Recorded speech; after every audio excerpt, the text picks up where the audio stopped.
Patreon hangout stream for Monday, December 27th, 2021. Do do do do do do do do.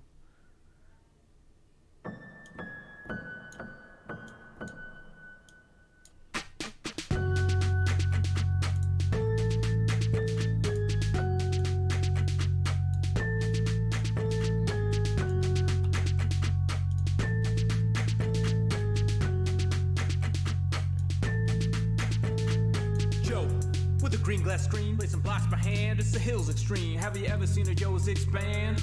Grown and shown up with your demands, yeah. Everybody subscribe, Sean Hills is here to promote his bro live. Placing blocks all over the place, all powered by a vegan with jump boost and haste. Brother, I'll watch him let's play and excavate with Joe, all the views I'll say it. Binge watch, Hermitcraft, binge watch, Hermitcraft, binge watch, Hermitcraft. Joe. Go binge watch, Joe. Go binge watch, Joe. Go binge watch, Joe. Go binge watch, Joe. Go binge watch, Joe. Stream it. Fill in your gaps, check live feeds and load up Hermitcraft. Watch it on any size screen. Back it up to clone redstone machines just building. With dry concrete powder, wetting it down for a much smoother towel. Cause on this tube there's only one server. The whitelist is closed, so don't inquire further. Neighboring players compete on their stores. Hermitcrafters you love with improv rapport, you just binge watch, Hermitcraft, binge watch, Hermitcraft, binge watch, Hermitcraft. Joe. Go binge watch, Joe. Go binge watch, Joe. Go binge watch, Joe. Go binge watch, Joe. Viewers, you better click subscribe because today we're building that hype. Comment, your praises don't fail. Sean Hill's on a roll with Hermitcraft details. Singing out loud the way it should be sung with the Nashville sound that you like for fun. You know it's live now like a Hermitcrafter. Read the description, tweet about it after. The hour of the Hermit is nigh. Churning out videos y'all will like. Binge watch, Hermitcraft. Binge watch, Hermitcraft. Binge watch, Hermitcraft. Joe. Go binge watch, Joe. Go binge watch, Joe. Go binge watch, Joe. Go binge watch, Joe. Go binge watch, Joe.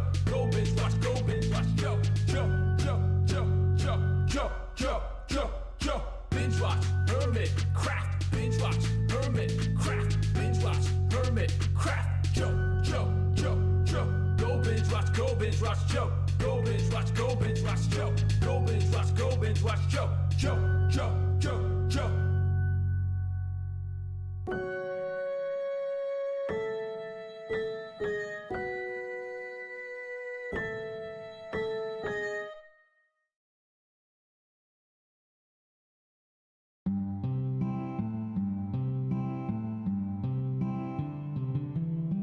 One evening as the sun went down and our cooking coals were glowing, down the path came a party hiking, and they said, folks, we're all going. We're yearning for a portal far away in a tavern full of shouting. So join us, friends, and let's descend deep into Under Mountain, deep into Under Mountain. There run dungeons hot and cold, where the monsters surge and pushes, and the youngest runes are old, where the mimics all lie waiting, and the goblin werebats roost, all the wisps and wasps and the mezzoloss, the hidden pit where we'll all plummet deep into Under Mountain. Deep into Under Mountain, all our blades will sing like choirs, as our arrows strike like drum beats, and our green flame pops and pyres. Our barbarian will stomp a brood as the rogues dance shadow play. Oh, we're sworn to go at a great tempo. We'll chant our spells as we now delve deep into Under Mountain. Deep into Under Mountain, you'll always find new gear, and your old mundane accoutrement can be handed down, don't fear. The magic items you'll attune and the artifacts you'll find. There's armor with gems and weird potions and a propeller hat that lets you ascend deep into Under Mountain. Deep into Under Mountain, the mad wizard stood gates so folks can open portals. He left clues to activate. He has a thing for puzzles and he likes to throw his voice. We're going to delve to where he dwells, to the lowest tower, to seek his power deep into Under Mountain.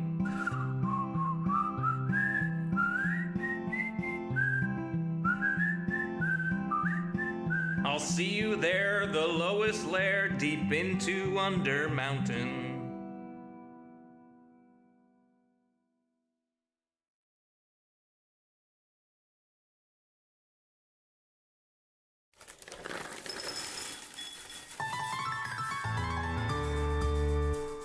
Summer is past, but your days keep growing longer. There's no wind in your sails, but the storm's blowing stronger. Walking hard, standing tall, keeping your head up through it all. Fighting fires, spinning plates. Goodness, how'd it get so late? Lay your head down and dream. Lay your head down and Lay your head down and dream. lay your head down and Just let your mind float downstream, sprawled out in a moonbeam. Lay your head down and dream. Joe Hills is filmed before a live streaming audience. That's us.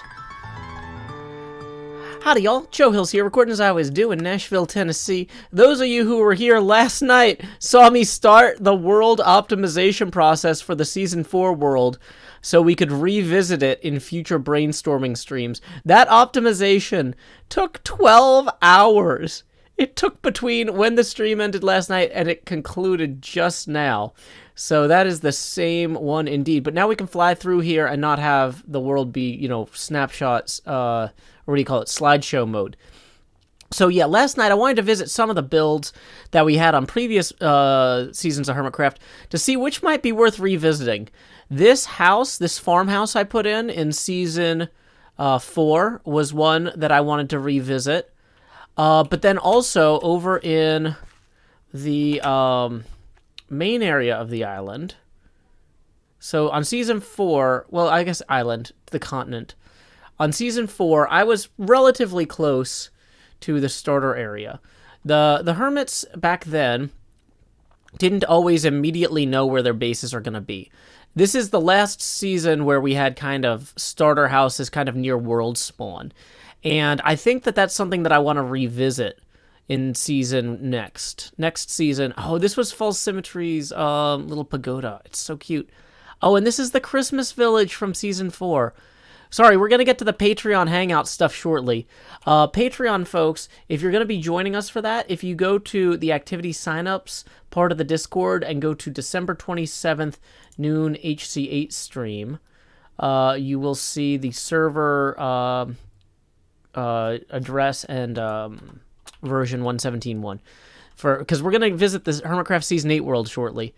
But I just wanted to quickly revisit. Here's the old Christmas village from Season 4. Oh, I had forgotten about the Santa ghast. They captured an actual ghast and put a beard on it. This was before you could use the, no noise name tag or whatever it's called. Yeah, so it was just making all that noise all the time. But there were two houses that I built in Season 4 I wanted to revisit. Oh, yeah, here's my old cattle farm. From back when I had my my burger joint. What did we call that? Pavlov's Hierarchy of Meat or something? No, Maslow's Hierarchy of Meat, something. But yeah, in Season 4, I built a library based on the library which was in a donated house that was in my neighborhood when I was a kid. And this house is one I was thinking might be worth revisiting as a Season next starter house. Because, I spent a lot of time figuring out how to convert the original architecture, get the windows in the right place and things like that based on Google Maps and my memory and stuff from when I was a kid. But now that I know the rough layout, I could easily rebuild this in an hour as a starter house in Season next. I kind of want to Because, like, I like the idea of having a starter house that looks impressive, but that doesn't eat into my time hanging out with the other hermits. Because at the beginning of the season, everybody wants to hang out and be close together and doing stuff. And I don't want to be like, no, I'm too focused on this house. Oh, yeah, apparently my camera is not quite in the right place. Sorry about that. Just so you know, if you've never seen a Joe Hill stream before, the face camera expands every time we hit a tipping milestone. Tipping milestones are currently at $20. And tips are welcome via paypal.me/JoeHills and YouTube Super Chat. And my camera is still not exactly in the right place. Dang it, camera. Please work. Oh, you know what? Let's go ahead and get... Oh, you know what? It's going to be hard to see me if I don't have my green screen. Let's get a lime glass pane here. Boom. Actually, maybe we should be in slot 4. Because we're in the Season 4 world. Yeah, there we go. But yeah, so we're revisiting Season 4 world. As you can see, we did a lot of holiday decoration then. We didn't do so much of that this season. But let's see. If we wander over here to... Oh, did I build... Oh! I had forgotten. Yeah, so here's my hierarchy of meat shop. We got our little sign there. It's way too tall. Maslow's hierarchy of steak. That's what it was. And I got a shop license from False. 64 steak for 1 diamond. But I had forgotten I built this museum here. Whoa. The world is optimized, but not perfect. I built this art museum here where we've got a Sears Tower replica, as well as a bunch of other art. We've got a hedge maze that I think, did Brendan Adkins design this maybe? There should be a sign somewhere on it. By Misuba. Oh, that's right. Misuba did this. But yeah, we would display different pieces of art in our museum in Season 4. And then we would sell the art at auction. Let's go ahead and time set day real quick. And so, like, I would build art in the museum, commissioning, like, Minecraft sculptors. This one was an original by me. The Sears Tower was by me. The chests look like this because it's Christmas in Minecraft. The Sears Tower. My sculptural tribute to Chicago's Willis Tower. Yeah, so basically this build, this whole build here, this ice cream cone looking thing here, was my art museum in Season 4. And so I would pay Minecraft sculptors. I would pay people who live on other SMPs. I'd say, hey, could I give you $20 to buy permission to rebuild this thing I saw in your episode on Hermitcraft, and then sell it for diamonds to put in other people's bases as art. So I would build stuff in the museum here that I had bought from other Minecrafters, and then I would say, hey, bidding is open for a month, and then people could bid diamonds to have me then break down that piece of artwork and deliver it. And I would deliver the pieces of artwork on rail carts, like, and things like that. Or, oh, I have a little barge here that I used too. Uh-oh, some of the artwork was seized by the sheriff at some point, it looks like. Sheriff False. Oh, this was our starter area defensive position that we later turned into a little cute garden. But what is this brick wall for? I forget. Oh, that brick wall was to demonstrate at the time where I worked. I had a window in my office, and I was like, if you guys want to see what the view out my window is of the Nashville skyline, this is it. And so I just went out there and I built a brick wall like a meter away from the window. It's like, look, it's just like the real thing. My office in here matches my office in real life at my day job. So that was fun. But yeah. So anyway, I just wanted to pop in here and make sure that this actually worked. Yeah. Hey, welcome Kanika, welcome Mahis, welcome Aviva, welcome Loopy Dragon, Praxius, Ezra Manning, Tito Mido, Rebel Rack, It's Laguna, Centauratron, welcome Jeb Kerman, Colin Flack, welcome Mojo M, Disha Manjunatha, welcome Abner J. Hernandez, howdy to Puerto Rico, bienvenidos, welcome Macadam, Vicky Somebody, glad y'all are here, Tiger Girl from the Netherlands, glad you could join us. Okay, we got a lot of folks coming in. And then, oh yeah, that's right, I had like a random cave network under here too. That was a whole separate thing. Oh yeah, this is one of Cleo's early rainbow attempts. And she had like a colorful wool shop. So much stuff was Christmas themed that year. Gingerbread house, Quid World.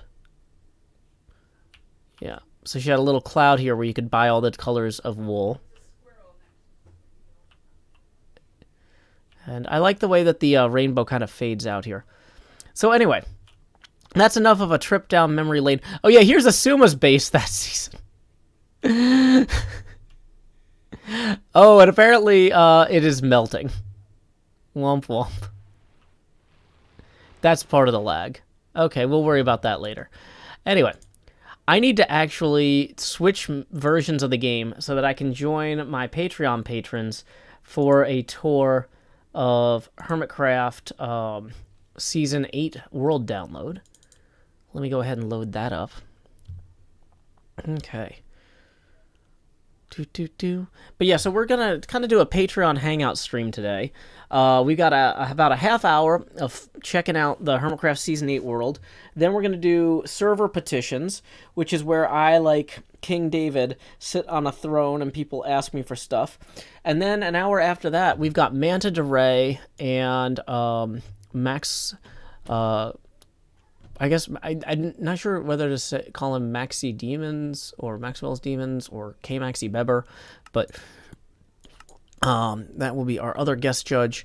Max does actual like video production prop work out in Hollywood, and so I'm looking forward to hearing his perspective on like, oh, if you were gonna build a float like this in real life, here's the materials you would use, stuff like that.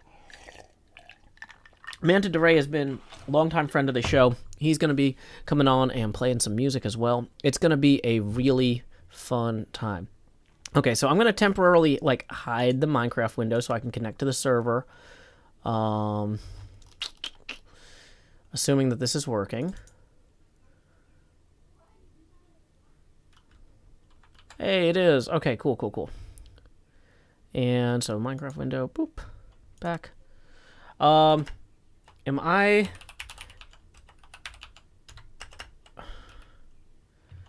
Okay, do I have anything in my inventory? Okay, so I'm going to /kill real quick. So I respawn at the resupply egg. Boom. Okay, so other Patreon patrons, if you would like to join the world download, you can now do so. I'm going to run through my checklist while we get everybody in. So where is that checklist? So I can make sure my stream is set up. When will my stream begin? Hey, there's Bear.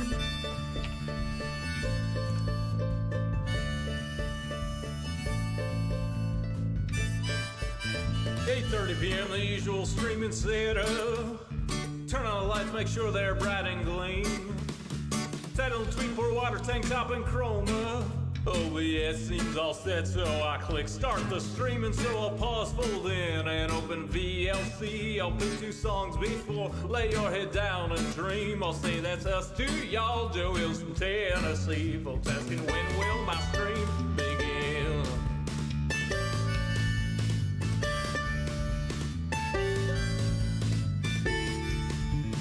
After howdy, it's items and chest tools breaking. Pickaxe went poof while talking to you professional Minecrafter here, there's no mistaking. So I'll click crafting quick anvil time enchant, pick that, I'll replace the books in a random chest with care. I'll tour my winery, I'm sure there's blocks somewhere. And then I'll hush and hush and hush and hush, chat swears not any closer to recording. Folks keep asking and asking and asking and asking, when will my stream begin? Seriously, y'all, I need to record this next episode I've been working toward. I can't edit without footage, no. Once I'm all geared up, maybe we can start the show. Whoops. Well, I've already destroyed a map, so there's that. You know what? I'm going to hop in to a voice chat in the Discord so the Discord people Okay, Discord people, I'm now in the activity chat under activity signups, so that way you guys can hear me live, but please don't say anything unless like I directly call on you, which I am unlikely to do. But just to let you know, if I could mute everyone in there, I would. This is the Hermitcraft Season 8 World Download. I'm hosting this on my own mirror server. So yeah, everybody go ahead and mute. Thank you. I see Alex C, Aviva, Bear33, Havard NSG, Orange Stickman, Dahlia M77E. Glad y'all could join us. Okay, great. So welcome. Last time I was standing here, right before the world ended, I realized that these maps were out of date, and because I'm in creative mode, I couldn't update them. I just deleted one by mistake. But it's a shame because, as you can see, welcome to Hermitcraft Season 8 World Download. We have all sorts of cool stuff over here. We have the little swamp that we did for Love Tropics. Once again, this is a monument not to how great Hermitcraft is, but how great and how generous the Hermitcraft community is. All y'all who supported OSA Conservation's work during this event. We've got a nice little lectern here with a book. We raised over $14,000 benefiting preservation of biodiversity in the Osa Peninsula in Costa Rica. That is just wild. And so some of you who actually donated to support OSA might find your name here during the World Download. I hope that's something fun for you to look forward to. Mars is there. Yep. Tsushima. Noob Hunter. But anyway, so this is just one thing that folks will be able to explore in the World Download. The download should be up at hermitcraft.com relatively soon. Dahlia just found her tree. Hey, Queen Dark Lady. Glad you could join us. Welcome. Hey, I see Kanika is in the chat as well. But I don't see you in game, but that's cool. Okay. So either way, let's go ahead and look at some stuff here.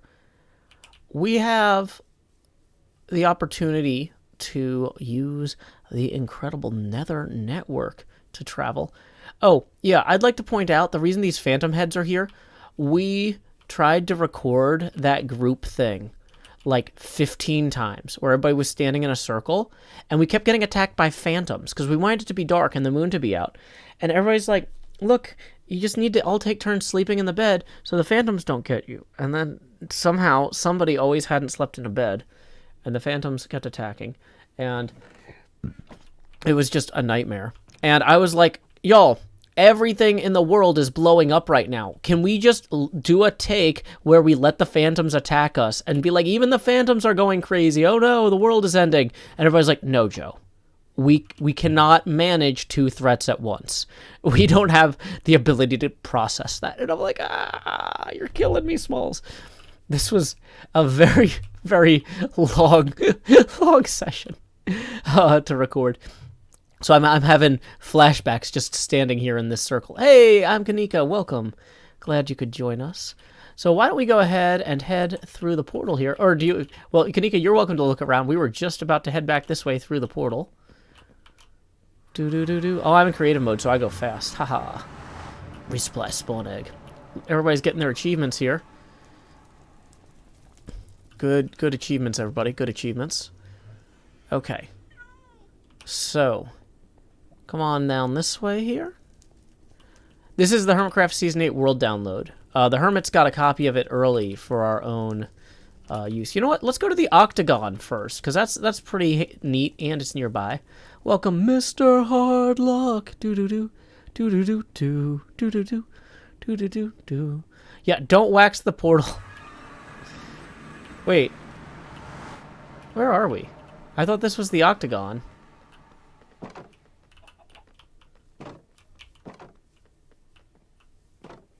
Oh, maybe this is like Ren's house. This is their starter base area. Oh, yeah, but you can see they've got like these cool spider things up here. Doc and Ren really just did an amazing job this season. I know that y'all can't fly, but like just looking around, it's like, there's so much cool stuff off in the distance. Like, one of the big things to learn in Minecraft is to build things far enough apart. When you build huge things, you need to build them far enough apart that you can enjoy them. I'm gonna set the time to day. Game rule, do daylight cycle false. Now the moon won't look the wrong size too, because everybody's like, what? The moon's so small. Okay, so why don't we head back down here through the portal. And just in case anybody wants to explore on their own, I don't want to stop you from... Yeah, watch out for creeper boats. There's going to be a lot of those. I don't want to stop anybody from exploring on their own, but in some ways it's a lot easier for me to just teleport everyone to me periodically. So if you ever wanted to visit the Octagon, you're about to have no choice in the matter. Yay! Welcome to the Octagon. Put in the barrel. No, pay in the barrel. And Mantua Maker just got here, so I'm going to teleport Mantua here as well. There you go. The Octagon may have broke. Well, it looks fine to me, at least at this point. Okay. Welcome, Hoob. Welcome, Katessa. Welcome, Kazaz. Glad that y'all could join us. Reddit has a list of coordinates for different things. Do I want that? No. No. I'm just having fun looking at stuff. I haven't actually flown around in this world because I didn't even have an elytra, really, until, like, the last second. And I flew straight up and I logged out in the sky, basically. So, yeah, that's fun. I wonder where you're meant to pay. Indeed, Chillery, indeed. Jay Brones fell from a high place. You know, we don't have a ton of time. So I did want to just show off something. But, like, oh my gosh. Like, the landscape around here. Look at this biome. This is just so gorgeous. It's extraordinary. So what I think I'm going to do is I'm going to fly over land for the benefit of the stream to get to see kind of how stuff is arranged. And every so often I'm going to land and teleport everyone to me. Also, we need to ban that person for spamming. So we're over here now in Bodum. And I'm going to teleport everyone to the Bodum hole real quick. Where's the Bodum hole? It's everyone's favorite spot, right?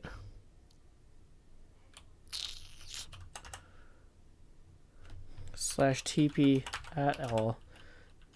Joe Hill says. Good job, everybody. Good job. Let's try that again. Uh-oh.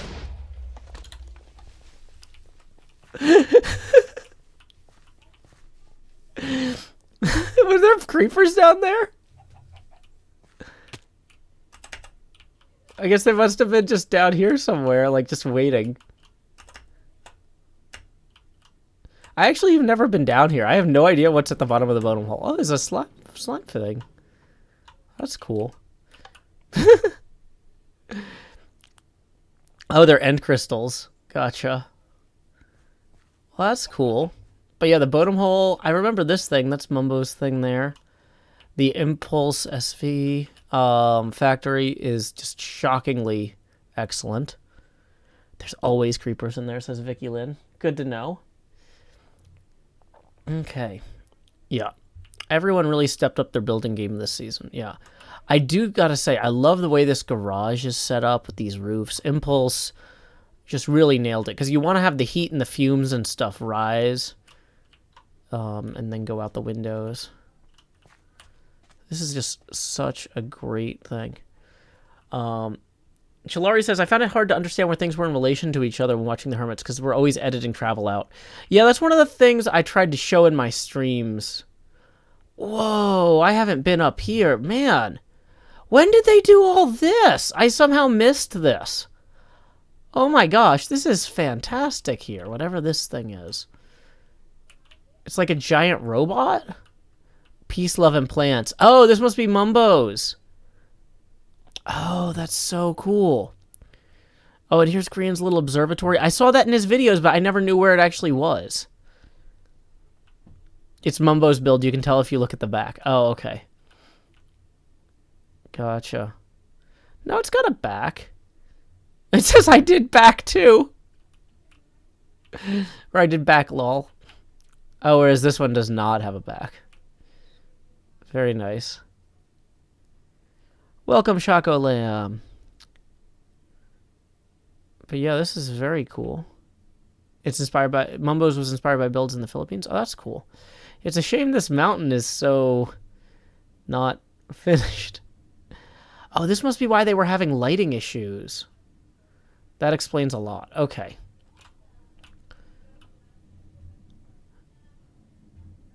So, here's where... Oh, I was going to say, I want to head to Cubs Canyon next. Which is just this gorgeous little build here. Oh my gosh. The scale of all this stuff is crazy. When y'all get access to the world download, I'm not sure when it's going to be up at hermitcraft.com, but I saw that the Hermitcraft subreddit had seeded the... We sent the Hermitcraft subreddit mods a copy of the world download, so that's a legitimate torrent link there. Because they don't have their own hosting bandwidth, but they do have a torrent up that they're seeding. Oh, is it up now? Asuma said it was going to be up now, but I've heard conflicting reports about whether or not it's at hermitcraft.com. The poem is in the little garage at the entrance. Let's see. I don't know where the entrance is.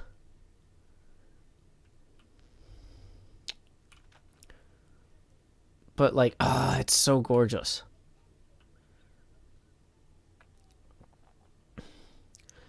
Yeah.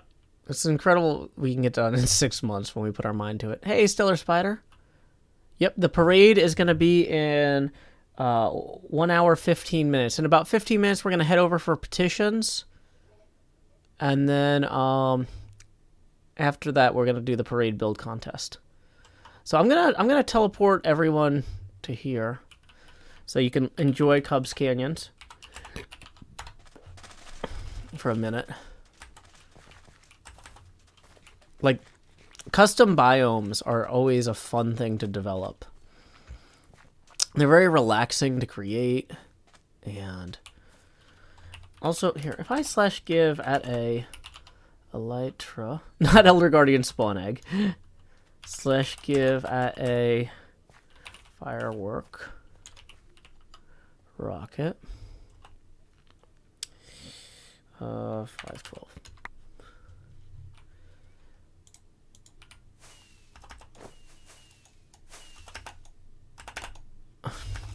It doesn't work very well in what do you call it mode? Creative mode.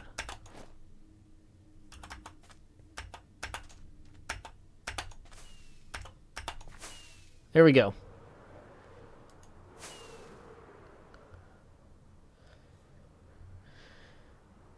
But yeah, it's just so gorgeous.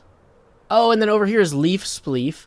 Hey, Patreon folks, I did plan a Leaf Spleef thing. That's not for today. What day did I schedule that for? Might be... Maybe I didn't schedule that. That's one of the things I'm going to be doing in January. Is a Leaf Spleef hangout. We got a truck over here. This is cool. Why don't we teleport everyone over here to Asuma's? So now we're kind of in Asuma's info spike little shopping area. I love the architecture here. He really did create a good... Like, there's just enough contrast in the block palette to make it work. Okay. Derp coin stacking.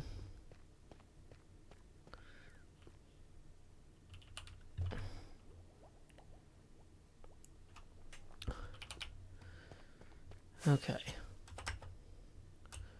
So here we go. Okay.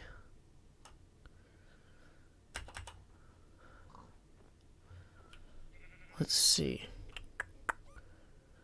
It's just so gorgeous, like seeing how these things blend into each other. And Okay, from here, though, I actually did want to see, like, from the sky, what does my build look like? I think if Cub Fans Canyon is here... Yeah, there's upside-down llamas everywhere. What is this? Oh, the Swaggin. Okay, wait, I'm accidentally going back to Bodum. Okay, so if I'm going back to Bodum this way, we need to go this way now to get to... You know, maybe... Oh, these are cool power lines to convey a certain brilliance. Maybe what I should do is pull up this list that Mahi0 sent me I didn't want to look at of all the coordinates. And then teleport to...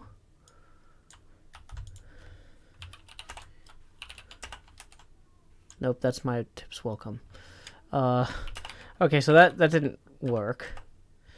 1271.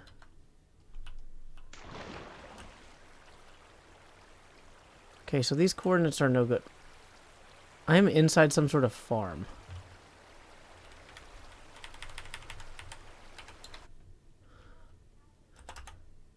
Yep, I was directly inside of the Horsehead farm. Whoever put that coordinate there, 64 is not a good elevation for that.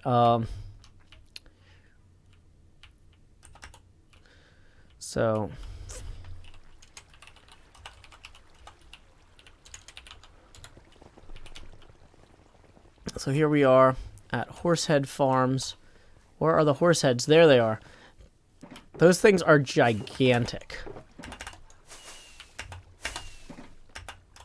Whoops. I'm falling in a thing instead of successfully.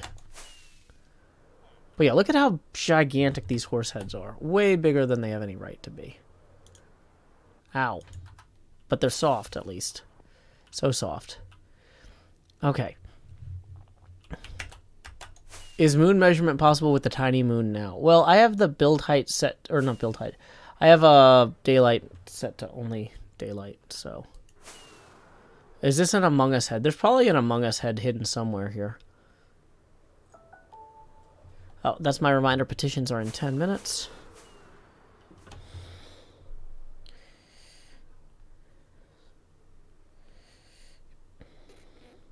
Okay. So why don't we head this way? What's down this trail here? This seems a bit familiar. Goodness gracious alive. Who could have anticipated we were so close to my castle here? I gotta say, it feels like the game is running a lot smoother when it's on my server than on the Hermitcraft server. Probably because there's nobody logged in at Bodum or anything. But, yeah, there's the castle there. Got all this here. Why don't we have everybody comment in to the Drawn and Courtier?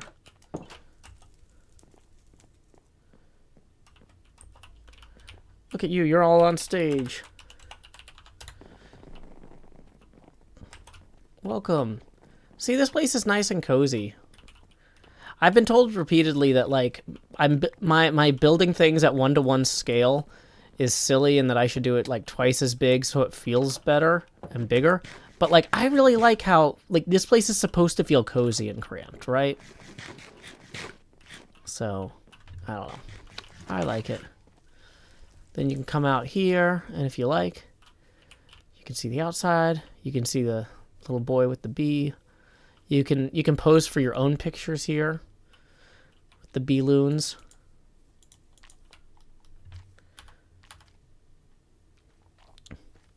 Hi. I am Spartacus. No, I am Spartacus. No, I am Kanika. Yeah. Okay, this is actually not a good place to take the picture. Oh, wait. Because there's no way to, like, put my arm up like I'm getting dragged. But, oh well.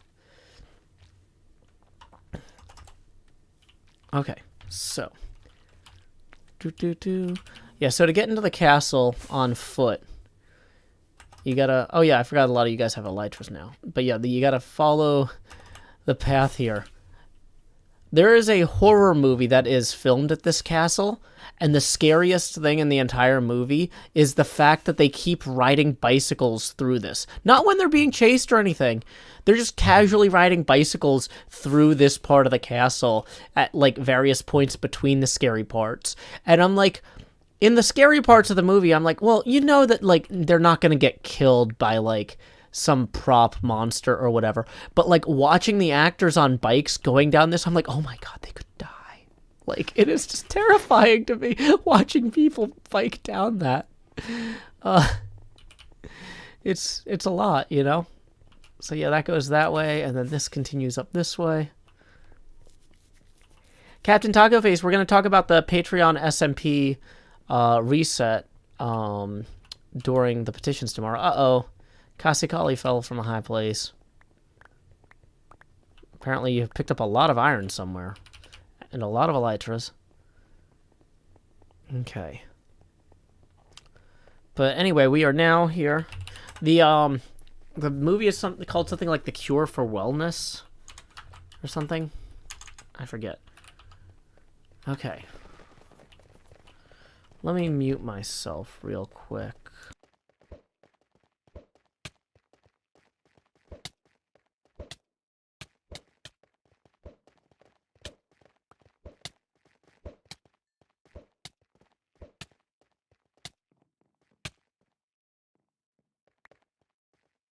Alrighty. So there we go. Just had to check on my kid real quick. Sorry about that. Okay. So if you want to look around here, you can. So fun fact for those who are curious about like where my stuff ended up at the end of the season.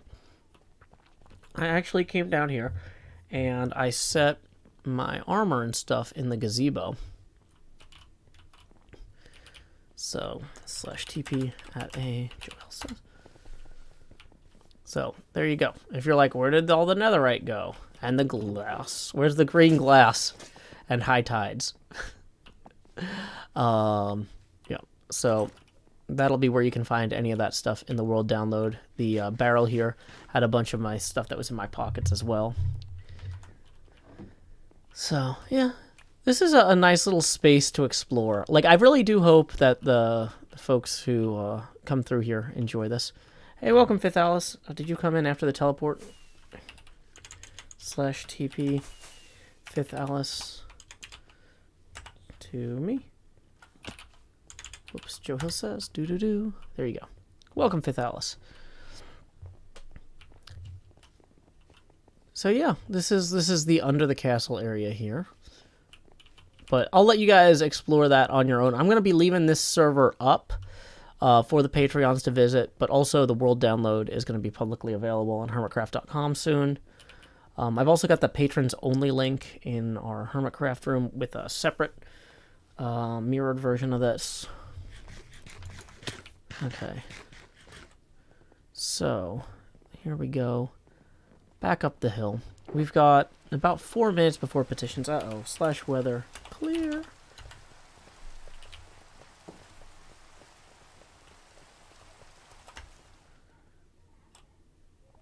What else might we want to visit here?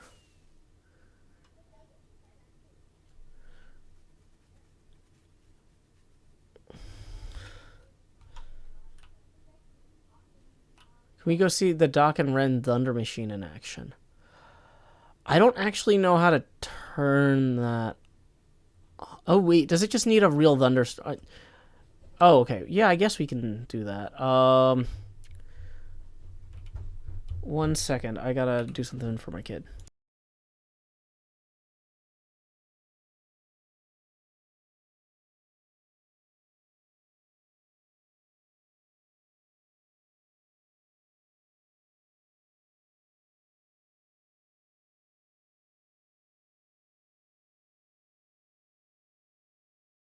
Alrighty, so I am back. Sorry about that. Okay. So, are people in here all hanging out, or is this just all the armor stats? Yeah, if y'all haven't seen Cleo's armor stand stuff, I'm gonna teleport everyone to me now. Okay, let's see. I just got a message I gotta respond to real quick. Getting ready on my side. Do you want video or just voice? It will only change with computer I boot up.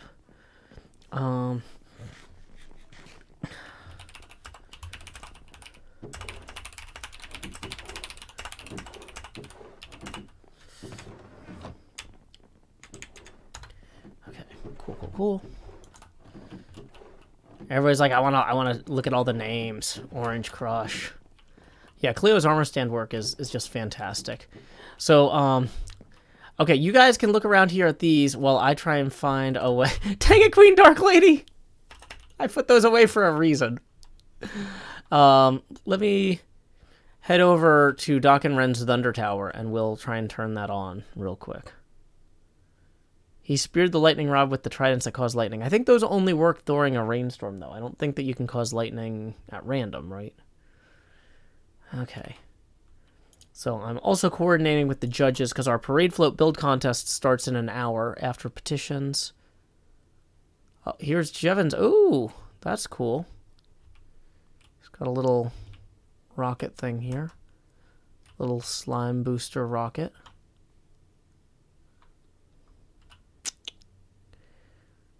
So neat being able to just fly over the world. Because I didn't do that the entire season. This is so weird. Yeah. Everyone, you go work out so you can be more attractive later when we go attract lightning. Okay, Jay Brones doesn't have the patience for that. Sorry, Jay. Okay. But let's go this way. We are in Gemland now. This is like Gemini Tay's area. Gem is a fantastic builder. If you haven't been watching her videos, her and Pearl were incredible, talented new members on the server this season, and I hope that y'all check it out. Check them out. Okay. I feel like we're nearly to Doc and Ren's, because you could see that tower from her place. Once again, this is like my event server here. So this is... Oh, okay, wait. So that means we need to go that way if we're hitting that swamp. Where is the Thunder Tower? Now, y'all are going to need to go to your music and sounds and turn weather down to about 3%, and it will still be too loud. But that's just where we are with this. Okay.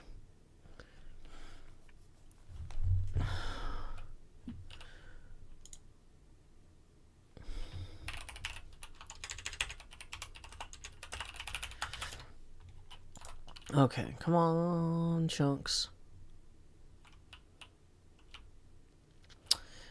Okay, if I teleport everyone to me, then that'll make the chunks load faster, because...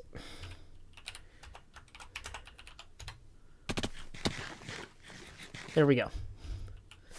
So this fishbowl is it, right?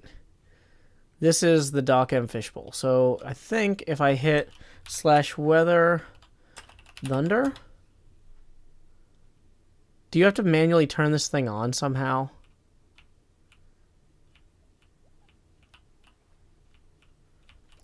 Do y'all know if there's a way to turn this thing on?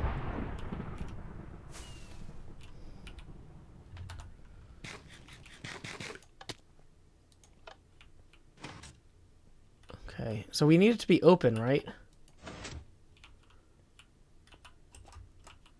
I don't know if this is considered exposed to the sky enough to actually get hit. So do I need a Thunder Trident? /give Trident at A.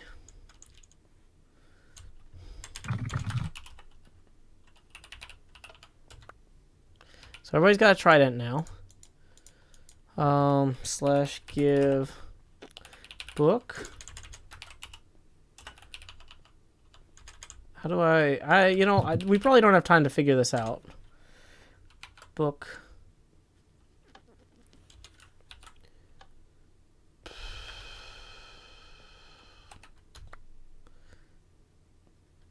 /enchant Trident at A.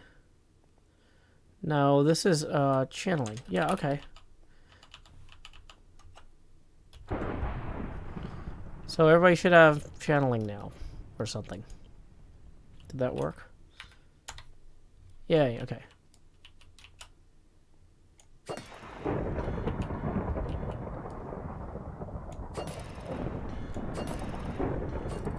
I don't think it's turned on properly. I don't think we know how to make this thing actually work.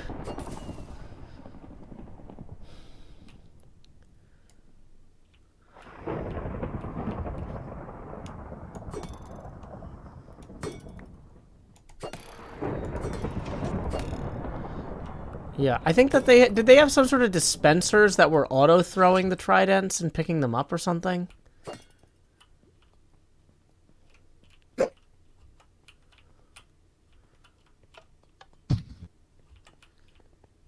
Oh, wait. Did they put all the tridents on the blocks? Which one closes the block thing? Okay. Was it like they put them all here? Okay, don't stand in the way, because then you're picking them up. Well, hold on. Do you, like, just drop a bunch of them on that and then open them and they fall? Don't pick them up. No.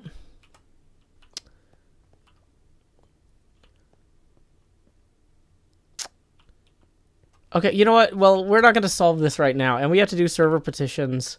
So I'm going to go ahead and disconnect. I got to switch modes of the game anyway. So y'all are welcome to keep poking around on there if you want. Wait, is somebody unmuted? Please don't unmute. I just heard somebody scratching. It's NJ. NJ, you're one of the only people that has non-push-to-talk permissions in here, and you're abusing them. Okay. So, let's open up the 118.1, and we're going to connect over... You are not muted. You are rubbing cloth on the microphone. Okay, I could hear it. I'm going to open up 118.1 here. Okay, so...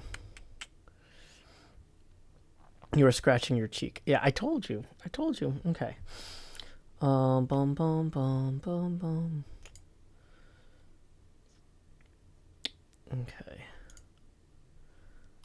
So, let's go ahead and log in.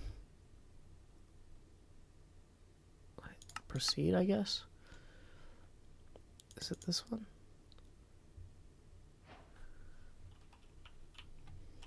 Am I on the right server? It looks like it's just going to be a second while the chunks load. Yeah, okay.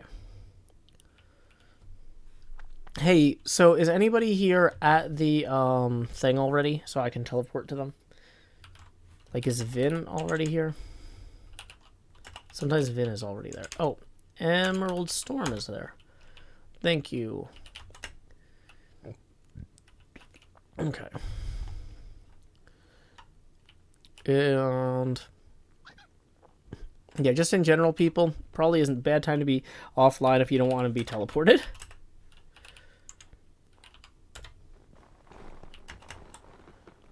Okay, so we are going to get ready for the, what do you call it?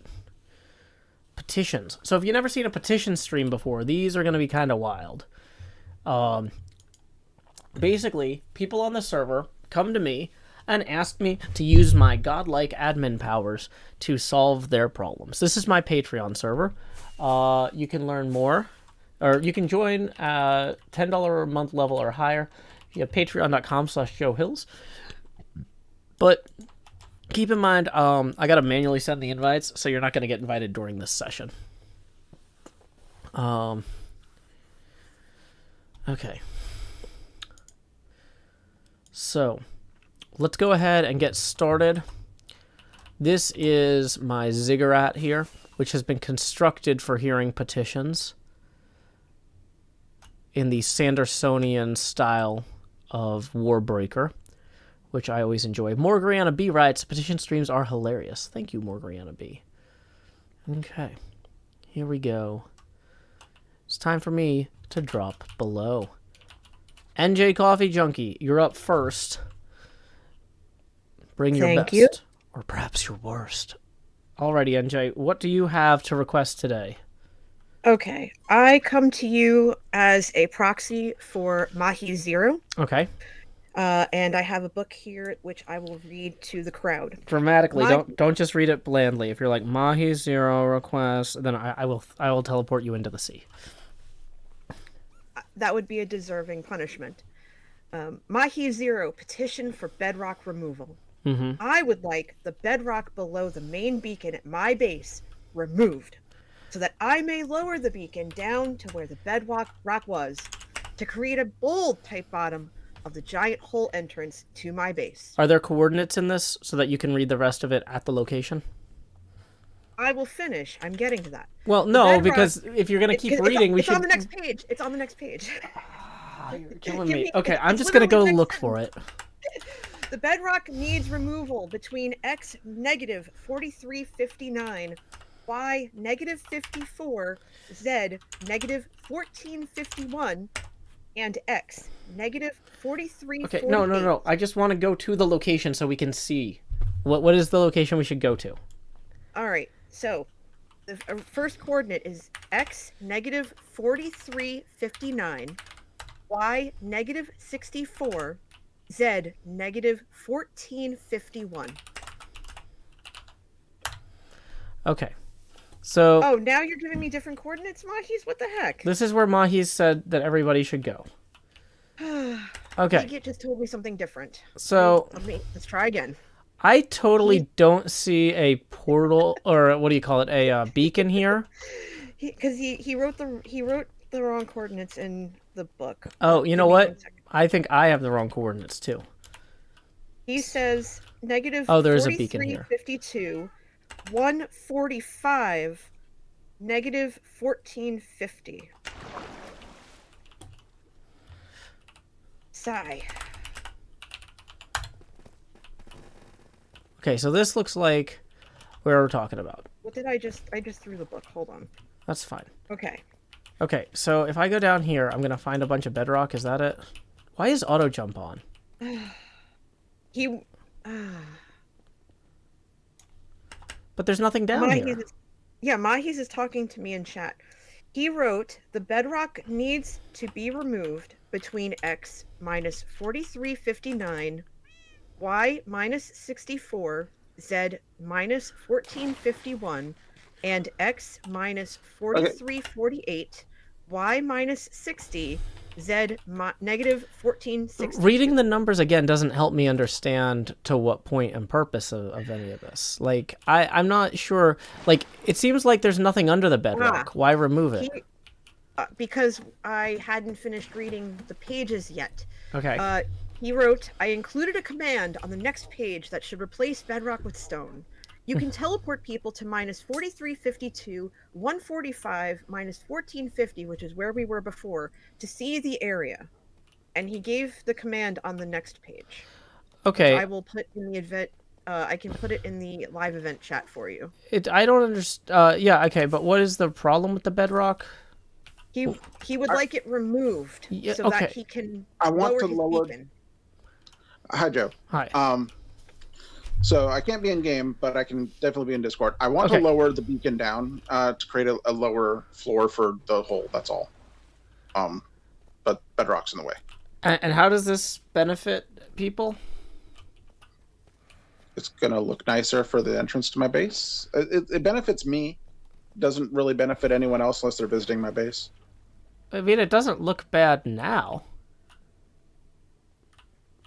Like, how many bedrock removals am I gonna have to do? The command is a fill command, and we'll replace them all at once. Yeah, but what? No. It'll replace all the ones you wanted at once. But like, if this is gonna be something that we're gonna get a lot of, okay. So, what? So NJ, can you post the command in the live event chat room? I would be happy to. Let me pull that up for you. It's just going to take me 1 second. Okay. It seems like this is the sort of thing that, like, if I do this once, I'm going to have to do this 100 times. So we might as well do it 100 times now. Which coordinates do you need? Do you need the command I need that whatever the was command was. requested? I just need the command. Okay. Okay, one sec. Morrigan says just remove all the bedrock from the world. Yeah, I mean, maybe. I don't know. Like, because I don't want to do this twice. 4. Okay. Ah, there we go. Mahi's already put it in there for you. I copied it to Discord last night. That's Okay. right, you did. So we'll just say tilde 64 tilde negative, or no, we don't need a tilde for the next one. So we keep the y's. So tilde 64, and then we need to do that again, except with negatives. And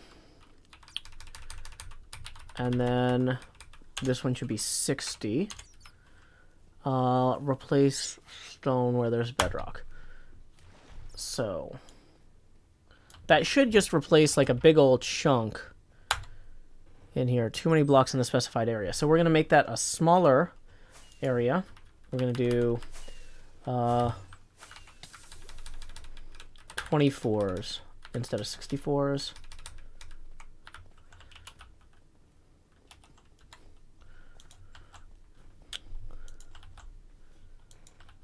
Why isn't it working? Seems like a death trap waiting to happen. I vote no. Successfully filled a bunch of blocks. Okay. So now what we're going to do is we're going to teleport everyone to, or I'm going to teleport to 0, 0. How big is the world border? Right? 5,000.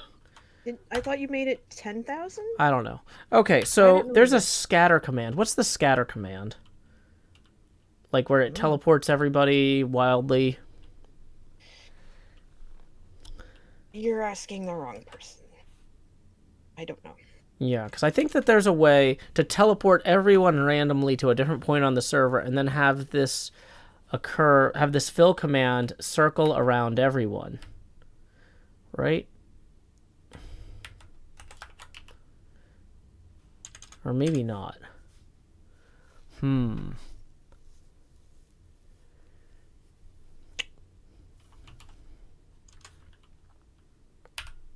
I replacing all bedrock? I don't know, maybe. Maybe I'm just doing it in a few places.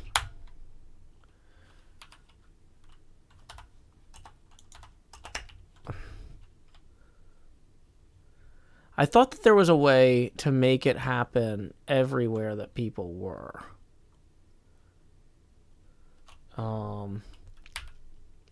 But like there's a distribute everybody from the what do you call it? There's a distribute everybody command that you use in UHCs. Is it the spread command? Yeah, that sounds good. Spread players, and then is it just slash spread players? No. Slash help spread players.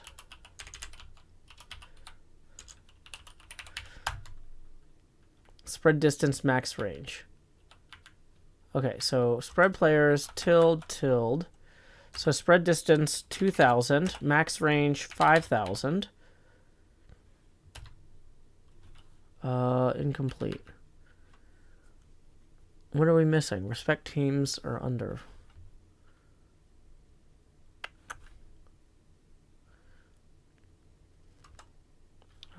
We don't care about teams. Oh, and then we need to say at A. Did that work?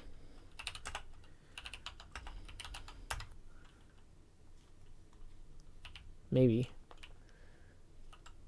I'm not sure if it's working because it didn't teleport me to M.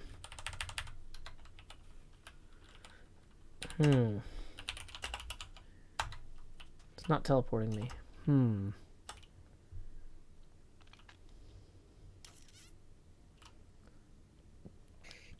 Okay, so that might have killed the server. Yeah, it did. Too many chunks being served to everybody being teleported to a random place, apparently. Let's...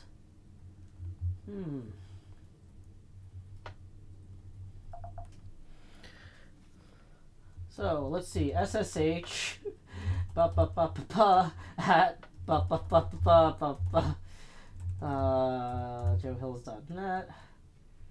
Let's go find that SSH password because that might be eminently useful. So we can go figure out if the server is going to come back up. Ba ba ba ba ba ba ba. Ba ba ba. Okay. If you ask me to do stuff like obliterate things that aren't intended to be obliterated, there might be unforeseen consequences.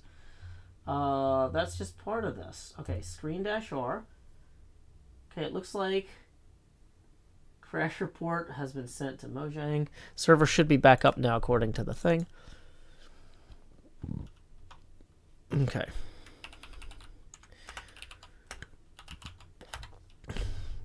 Okay. So some of y'all didn't get teleported or spread. Is everybody still down here? Did the spread players command kill the server? So it looks like nobody got...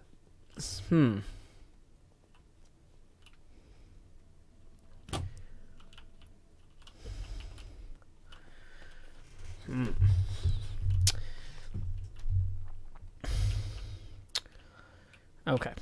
So...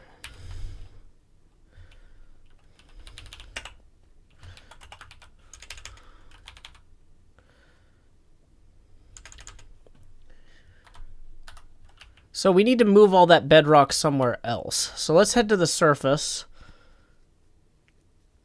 And go ahead and find something to replace with bedrock. Up here.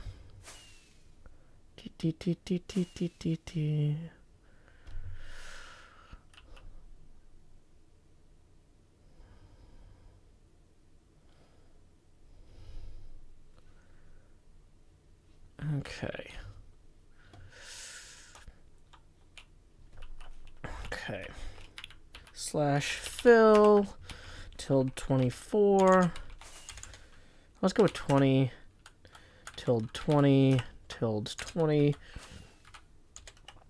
~-20 ~-20 bedrock replace snow. Too many blocks in the area. Okay. You probably don't want to be too close when this goes off. There we go. All better. Next problem. Okay, who is next petition? What's the coordinates for the what's the coordinates for that thing we need to go back to?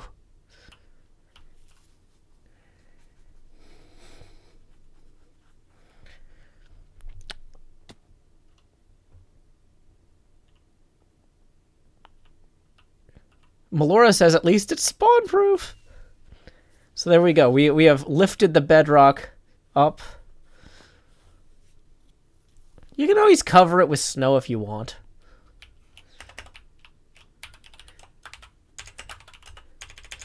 Okay, so some people are still down there. I'll move you to the surface. There you go. Okay, so how do we get to the thing? Okay, well, let's just hear the next petition here since we're already here. Who's next? What did you guys do? Do you not sleep? That is like a bajillion phantoms. Is this a 118 thing? Oh my gosh. I've never seen so many phantoms before in my life. I need a night vision potion.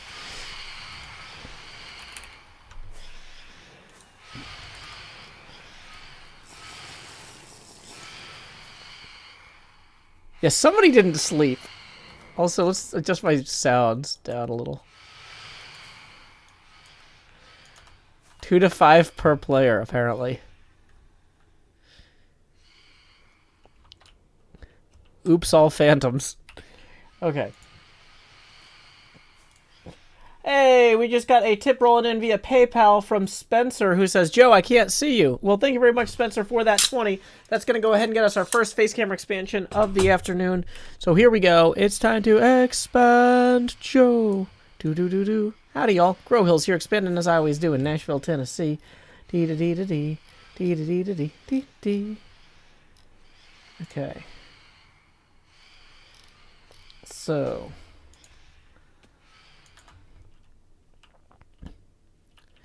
Okay, next problem. Wait, how does that go through Bedrock? I didn't know that could go through Bedrock. That's cool. Okay, so whose petition is next? Joe, this is Meep, and I have the number 1 tag. Okay, what's the petition there, Meep? Okay, it's something that you need to decide on. I found this at the mall, and it has a message, and we figured since you are basically in charge of the server, you would be best to adjudicate this matter. There you are. Sorry, blindness, couldn't see you for a moment. Yeah. May I toss it to you? Okay. I need you to determine who that to enchant a golden apple should go to.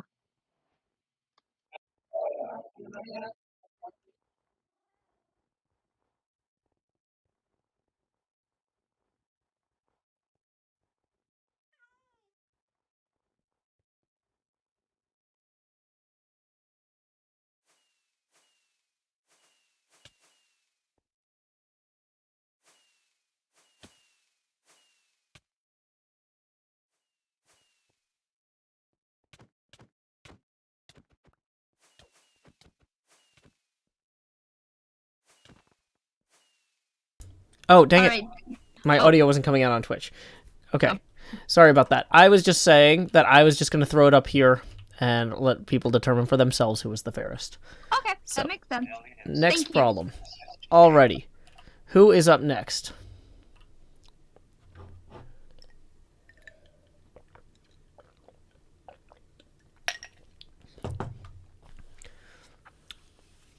Were there any other petitions?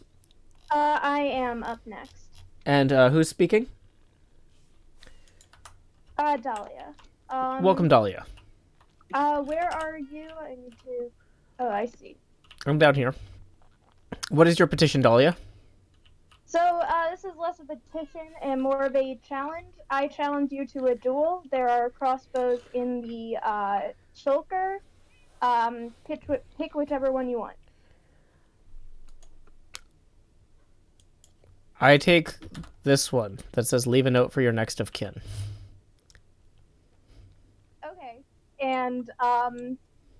Okay, and I also, do you have any second to call up? No, but I mean, I'm in creative mode, and I think I could beat you to death with this sign quicker than you could kill me with the crossbow. So I'm not sure that you've really thought about this. No, I think we have to see. I have Meep as my doctor, who is absolutely cannot see anything that's happening right now. Mm-hmm. Okay, and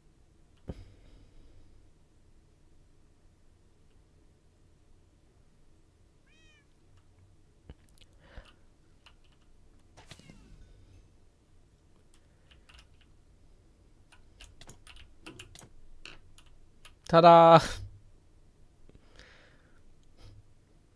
Okay, who's next? thank you.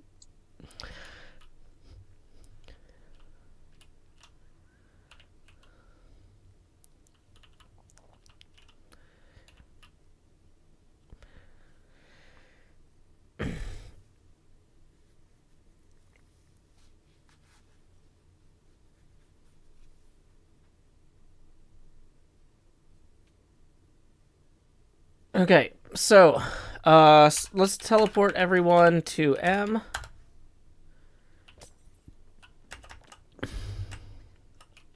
Okay, so thank you, M, for getting us back there.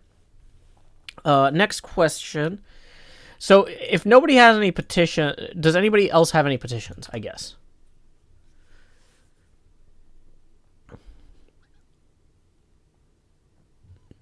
So here's what we got to talk about real quick.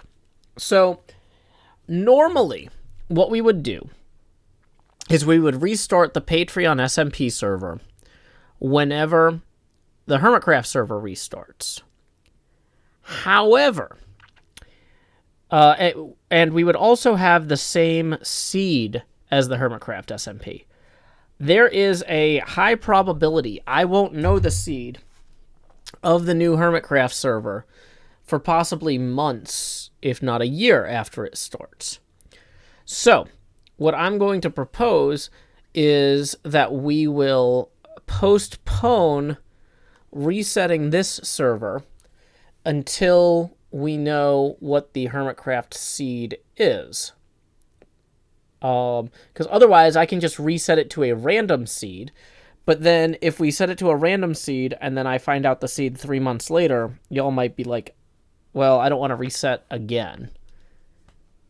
So what I'm going to do, though, is I'm going to reset the experimental server with a random seed on Christmas Eve. So you can play, if you want to play on a random seed server and have the same experience as the Hermits, or at least as me, because some of the Hermits might know the seed, some of them might not. We haven't figured that out yet if we're going to do it unanimously. But I definitely am not going to know the seed. So, because I want to explore completely blind, right? So the idea is that we'll have the experimental SMP server restart on New Year's Eve, and that's going to have a completely random seed, so you can have the same experience I have if you play on that server. Yeah, sorry, I meant New Year's Eve. You can play on the experimental server with a fresh start and have the same experience that I'm going to have at the beginning of season next, where you go out and you don't know what's north, you don't know what's east, you don't know what's south, you don't know what's west, and you just go explore, right? But then, eventually, even if the Hermits decide not to know the seed next season, somebody's eventually going to figure it out by going, oh, that spawn's the exact same as mine. I randomly had those 4 flowers in that location. Or, oh, because that seed had a jungle next to a Badlands biome, it must be divisible by 1798 or something. And so we don't know what the actual timeline looks like on that. But at some point, we'll find out the seed, even if we try not to. And so the idea is that we will postpone resetting this Patreon SMP server until after that point. Banana Likes Turtle says, wait, do we know when the next season of Hermitcraft starts? No. It starts soon. I have a sign here. Soon. But we have already expanded the world border of this world and upgraded it to 118.1. Superstone says, I would like to know when the server will reset by about a month in advance. Atlantis says, how much notice will we have when this map is ending?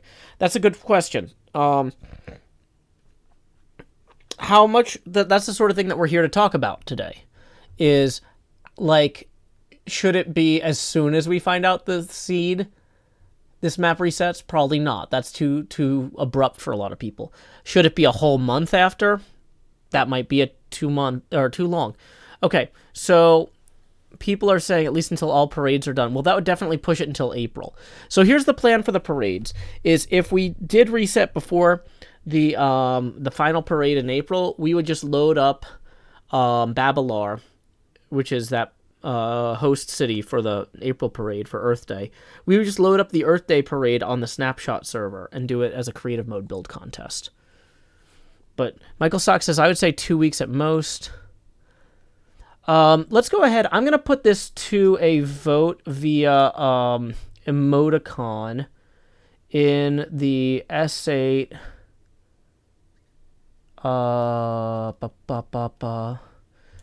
Wait, no. In the general S8 vanilla SMP room. Weeks, please vote. And we'll say 24-hour window. On how many weeks between learning HC next seed and resetting SMP via emoji. 1 vote per person, please. And then I'm going to put in here the reactions for you to vote with. 1, 2, 3, and 4. I feel like a month is the... Can I add all that? No, because not everybody on the server is part of the... There are more people on the Discord who are $5 a month members and don't have server privileges than there are $10 a month privileges. So, okay. We're not going to vote in-game because then the people who aren't here don't get a say, yeah. Okay.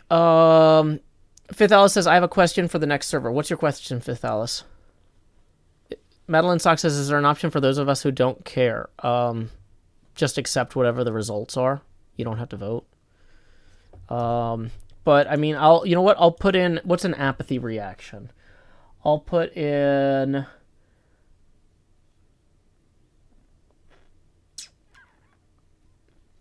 What one of these? None of these demonstrate apathy. I don't have like an apathy emoji.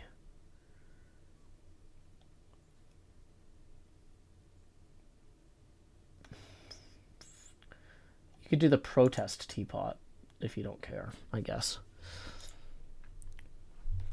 Okay. So,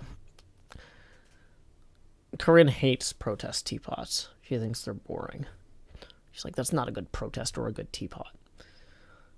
That's why I took a picture of it. Because she had such a visceral reaction to it. Okay. So.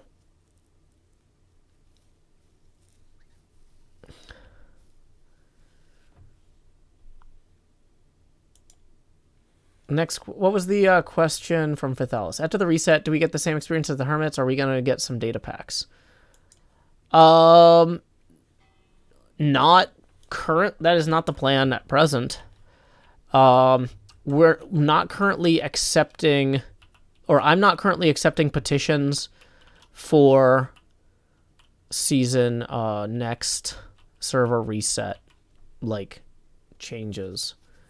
Because we don't know when it is yet, and we have, like, no information, really.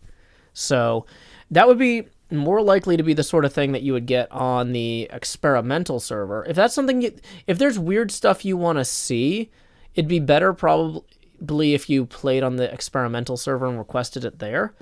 But, like, I don't know how to make those, and I don't, like, so, like, the Hermits actually had somebody who was, like, a staff member who was working on those. So one of the Hermit staff members was creating those data packs.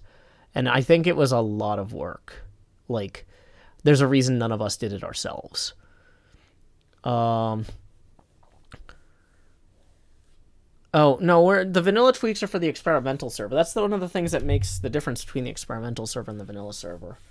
I don't know. We can... It seemed like they didn't break the experimental server, but maybe we'll come back to that. I don't know. Let's go ahead, though, first and accept a tip from... sorry, from Gritmonger for 20. Here we go. It's time to expand.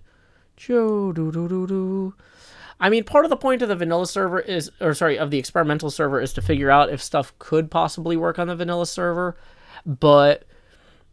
And the vanilla tweaks data packs were not a problem with the experimental server. It was the other mods that were more of a problem. Anti-Enderman Grief is a lag fixer. Is it really? How does it prevent lag? That's news to me. It prevents nether lag? Really? Do I remember the mushroom fiasco? No. Were the mushrooms actually causing lag? I thought you guys were just being dramatic. I don't know. I can't tell what's role-playing sometimes, like, because it didn't really make any sense to me, so I just kind of went with it. The Endermen don't despawn if they're holding things, so they pick up stuff and then they don't despawn. Oh, okay. Gotcha. They can teleport above the roof, can't find a valid place to put down blocks, can't despawn, that was real suffering. Huge amounts of Endermen. Okay. It's not just the mushrooms that were the problems. Okay, gotcha.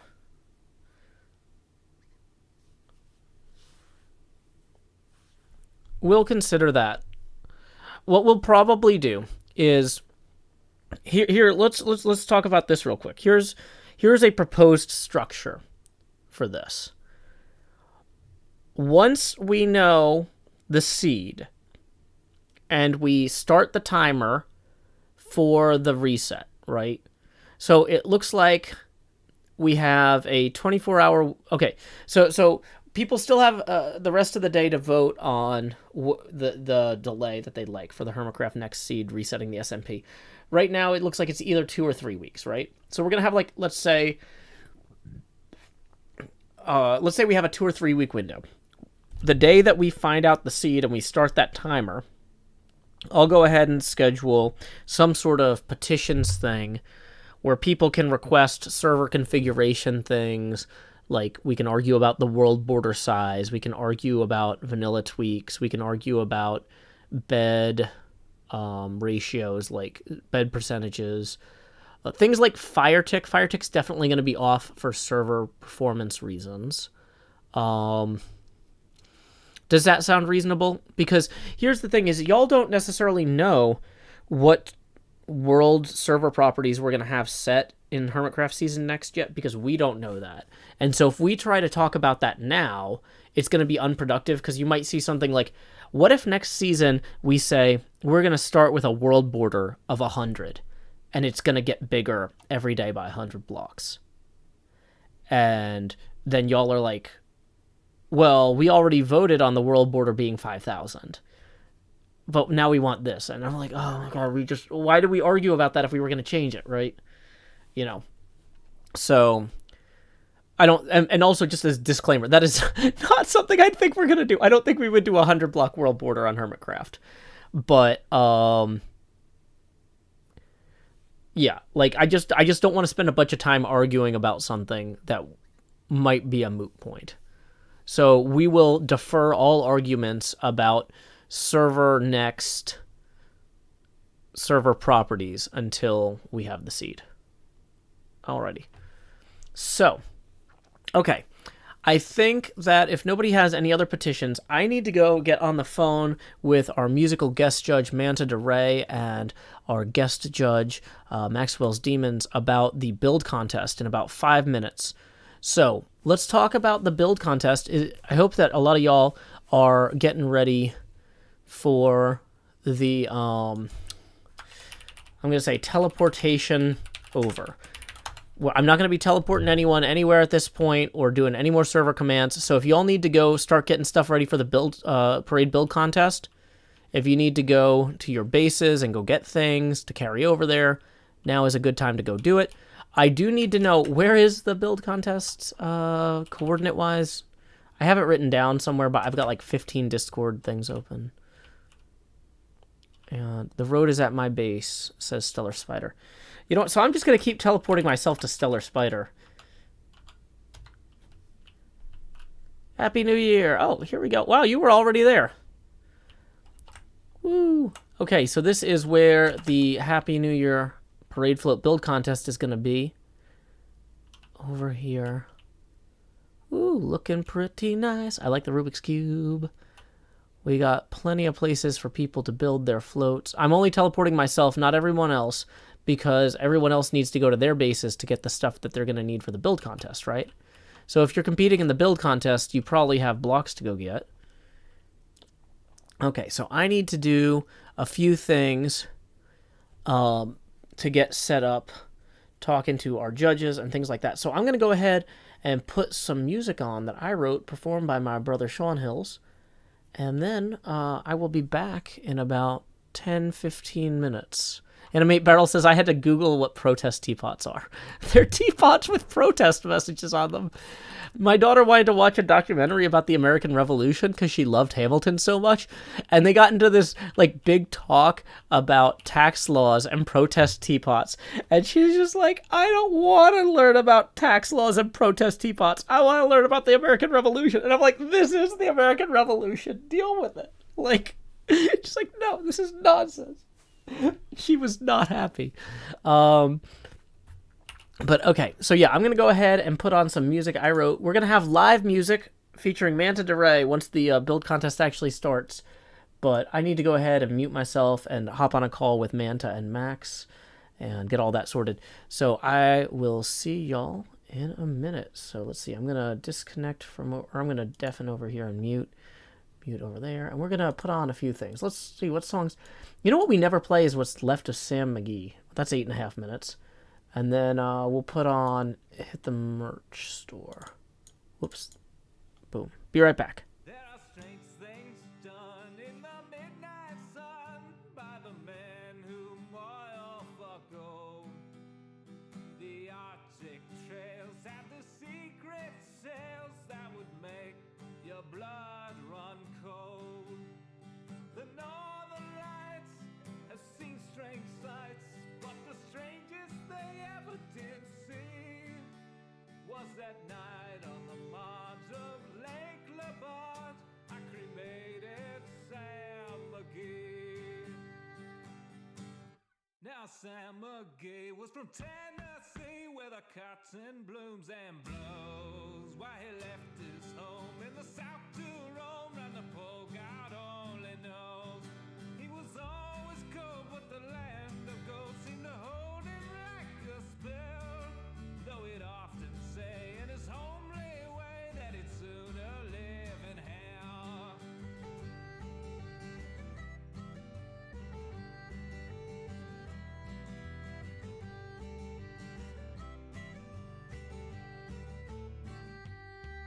On a Christmas day, we were marching our way over the Dawson Trail.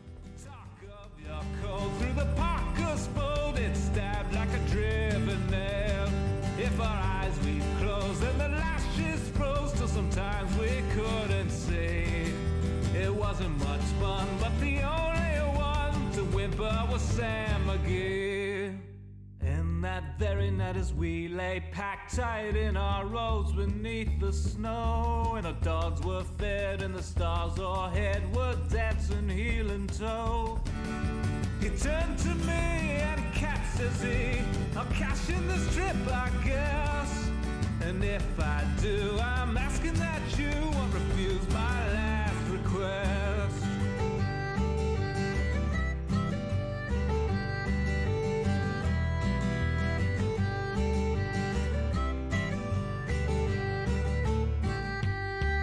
Well, it seemed so low that I couldn't say no. Then he says with a sort of moan, it's a cursed cold and it's got right hold till I'm chilled clean through to the bone. Yet ain't being dead, it's my awful dread of the icy grave that pains. So I want you to swear that foul or fair you'll cremate my last remains. A pal's last need is a thing to heed, so I swore I would not fail. And we started on at the streak of dawn, but God, he looked ghastly pale. He crouched on the sleigh and he raved all day of his home in Tennessee. And before nightfall, a corpse was all that was left of Sam McGee.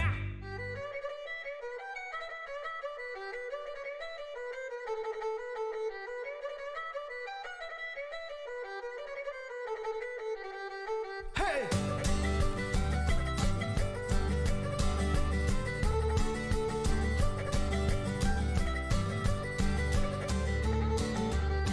There wasn't a breath in that land of death, and I hurried horror-driven with a corpse half hid that I couldn't get rid because of a promise given. It was lashed to the sleigh and it seemed to say, you may tax your brawn and brains, but you promised true and it's up to you to cremate those last remains. Now a promise made is a debt unpaid.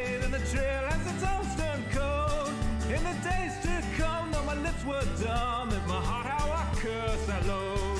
In the long, long night, by the lone firelight, while the huskies round in a ring, howled out their woes to the homeless snows. Oh God, how I loathe the thing.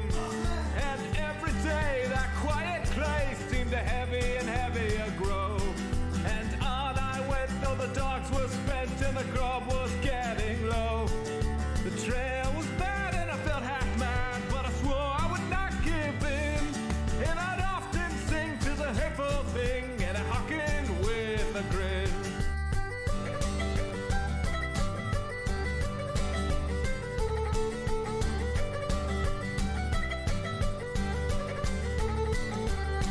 Till I came to the marge of Lake Labarge, and a derelict there lay. It was jammed in the ice, and I saw in a trice it was called the Alice May. And I looked at it, and I thought a bit, and I looked at my frozen chum. Then here said I with a sudden cry, is the crematorium.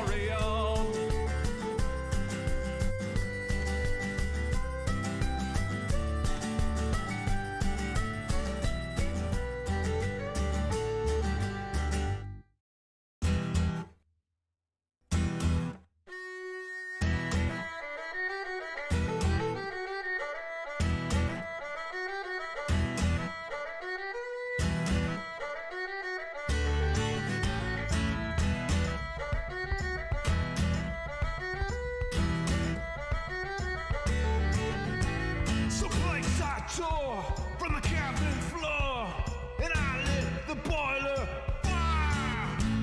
Some coal I found that was lying around, and I hit the fuel high.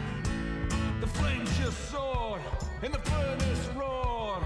Such a blaze you seldom see. And I burrowed a hole in the glowing coal, and I stuffed in Sam McGee.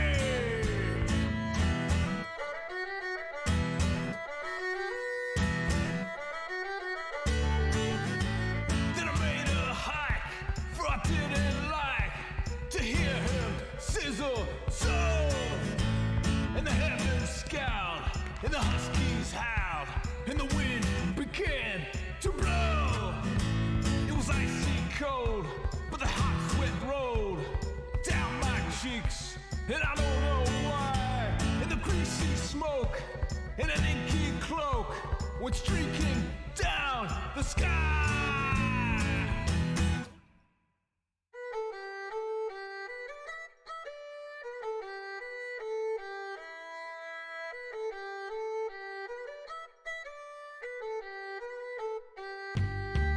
I do not know how long in the snow I wrestled with grisly fear.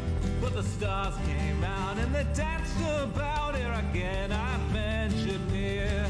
I was sick with dread, but I bravely said I'll just take a peep inside. I guess he's cooked and it's time I looked, and the door I opened wide. And there sat Sam looking cool and calm in the heart of the furnace roar. And he wore a smile, you could see a mile, and he said, please close that door. It's fine in here, but I greatly fear you'll let in the cold and storm. Since I left Plumtree down in Tennessee, it's the first time I've been warm. There are strange things done in the midnight sun by the men who boil for gold. The Arctic trails have the secret tales that would make your blood run cold. The northern lights have seen strange sights, but the strangest they ever did see was that night on the marge of Lake Labarge. I cremated Sam McGee.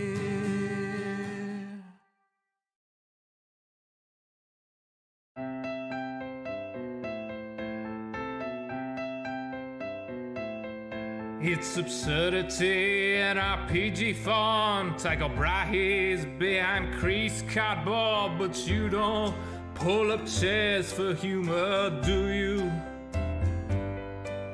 You shouldn't miss this guy Cthulhu. He shakes a Hello, you hear stone me? as light eldritch, compelling you, the viewers, to hit the merch store. Hit the merch store. Hit the merch store. Hit the merch store. Hit the merch store.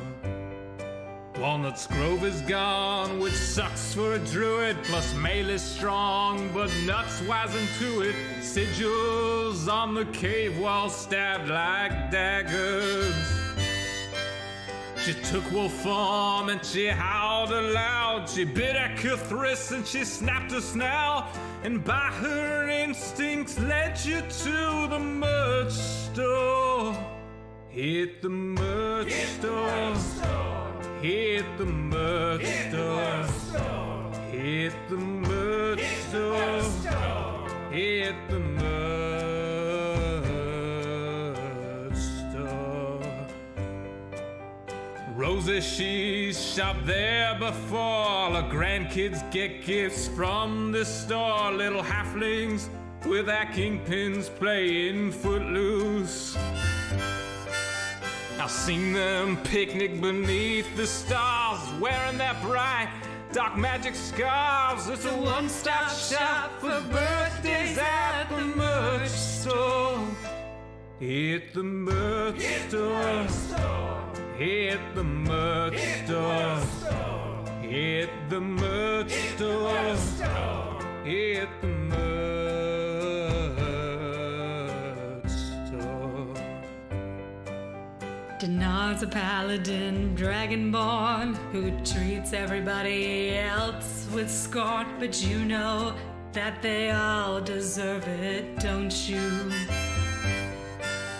He gains entitlement from bits, or so Jerry claims, so I guess it fits. And they both expect you all to hit the merch store. Hit the merch store. Hit the merch store. Hit the merch store. Hit the merch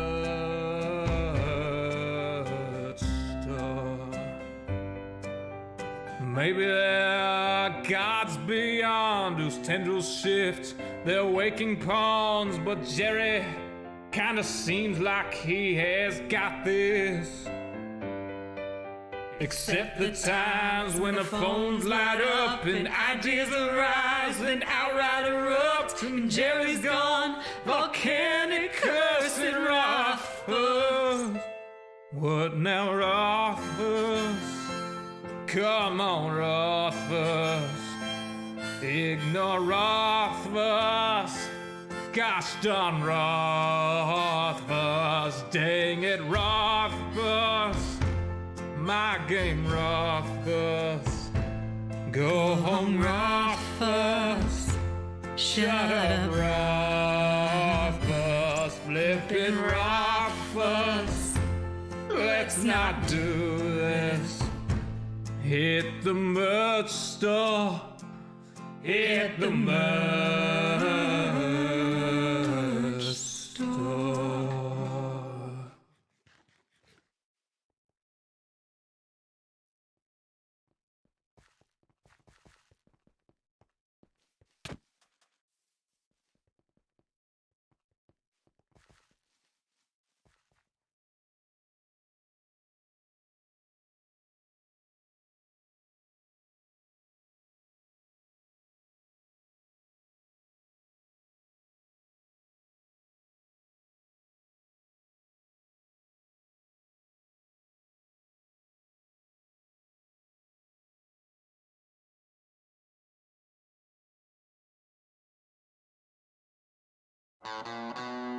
I'm headed down to somewhere, got my pickaxe in my hand.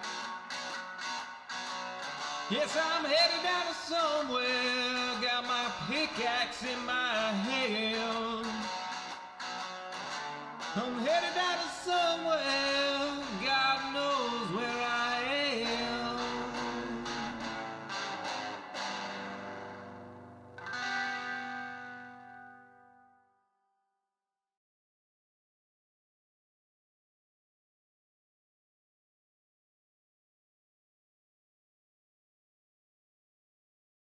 Hey, sucker, that's why Jean-Luc's a wallet, lost jawlogs and white timbers. And Shaka, I see who's on his army. Yeah, Shaka when all the walls fall. Ha ha ha ha. But I don't know if Jean-Luc gets these lost jawlogs and white timber. They're falling again. Good night, Eladril. We love you. Dathan has left the planet.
Everybody in the Discord says I'm muted.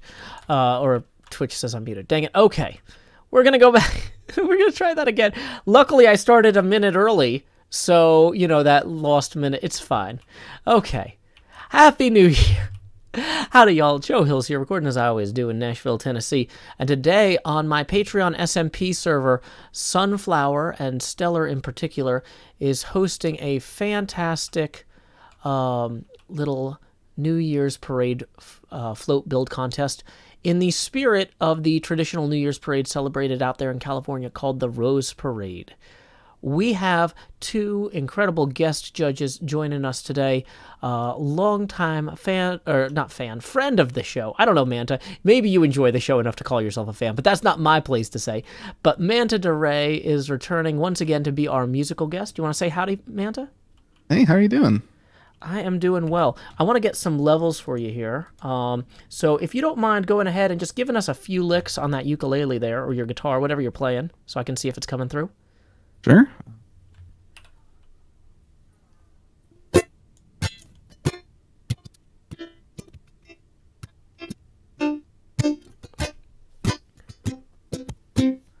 Okay, it looks like your transmission light is going on and off there. So if you can go ahead and make sure that the sensitivity is all the way to the side. You know what I'm talking about?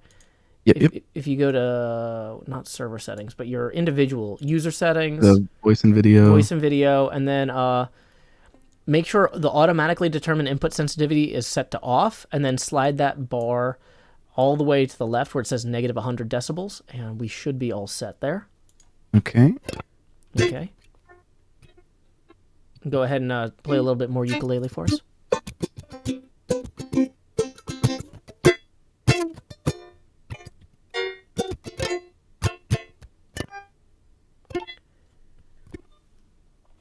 Okay. We're still getting some occasional cutouts.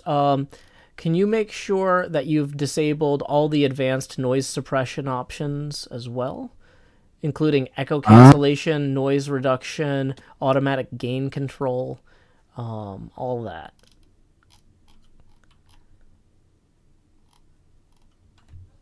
Man, there's a lot of these Yeah, there's a lot of these. They keep adding them, and they turn them on by default. So you could have been set up perfectly to do a remote concert a week ago, and then have a new problem. Also, I need to make sure I'm sharing my screen here with the Discord so that y'all can see. I'm going to set this to a kind of low frame rate to save my computer because I'm also streaming. But there you go. Okay, I think I turned them all off. We'll see. Okay, go ahead and play for us.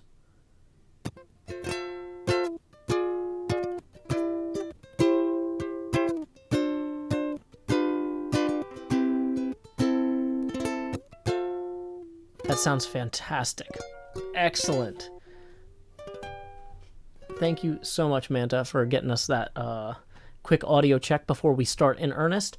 Also, I want to welcome our second guest judge who has never before appeared on stream with us. This is a pal of mine from PAX from years back. I have a gorgeous ornament on my Christmas tree every year made by Max. Welcome, Maxwell's Demon. Hello, everyone. Hello. I am so excited for Max to be joining us. I'm going to turn your levels up just a little bit. Max works, or started off working in Hollywood doing prop production, and now, what was it you said you do now? Experience design? Yeah, experiential design. If you've ever gone to a launch event for any kind of brand and they have like that cool thing that they built that is interactive, we build those. Yeah, and so I thought it would be really cool to have an expert in building stuff join us for our build contest. So as we look at the floats, you know, Max can provide a little bit of perspective of like, how would you do that in real life? Obviously, we're in Hermitcraft, or not Hermitcraft. Obviously, we're in Minecraft, so things are going to be a little bit, you know, fantastic in general, but it's still fun to ponder. So Max, thank you so much for showing up and bringing your expertise here. For those of you who don't know, the format for this event is there's going to be 45 minutes of building. Everybody's going to be building in survival mode with stuff they gathered earlier, plans they made earlier. And you know what? While they build, we're going to banter a little bit. We're going to play some music. I should probably have picked a song already to kick us off. But you know what? Before we do anything else, let's just get that clock started. Let's go over here, put 45 minutes on the timer, and say, builders ready? On your mark, get set, go. Boom, 44:58 left on the clock. Let's see, where is that list? Manta, you sent me a fantastic list of all the songs you know, and then I sent it back to you and said, here's some that I like. But yeah, why don't we open up with Here It Goes Again by OK Go, if you have that one ready. Does that sound good? Yeah, sure. Awesome. I'm so excited to have you here. I know you've been moving, and it's just great to have you back in the streaming world. Yeah, it's been crazy, man. I've barely streamed in like the past handful of months, maybe like 3 times. I don't know, but it's fun, man. Exciting stuff. But here we go, or here it goes, I should say. Here it goes again.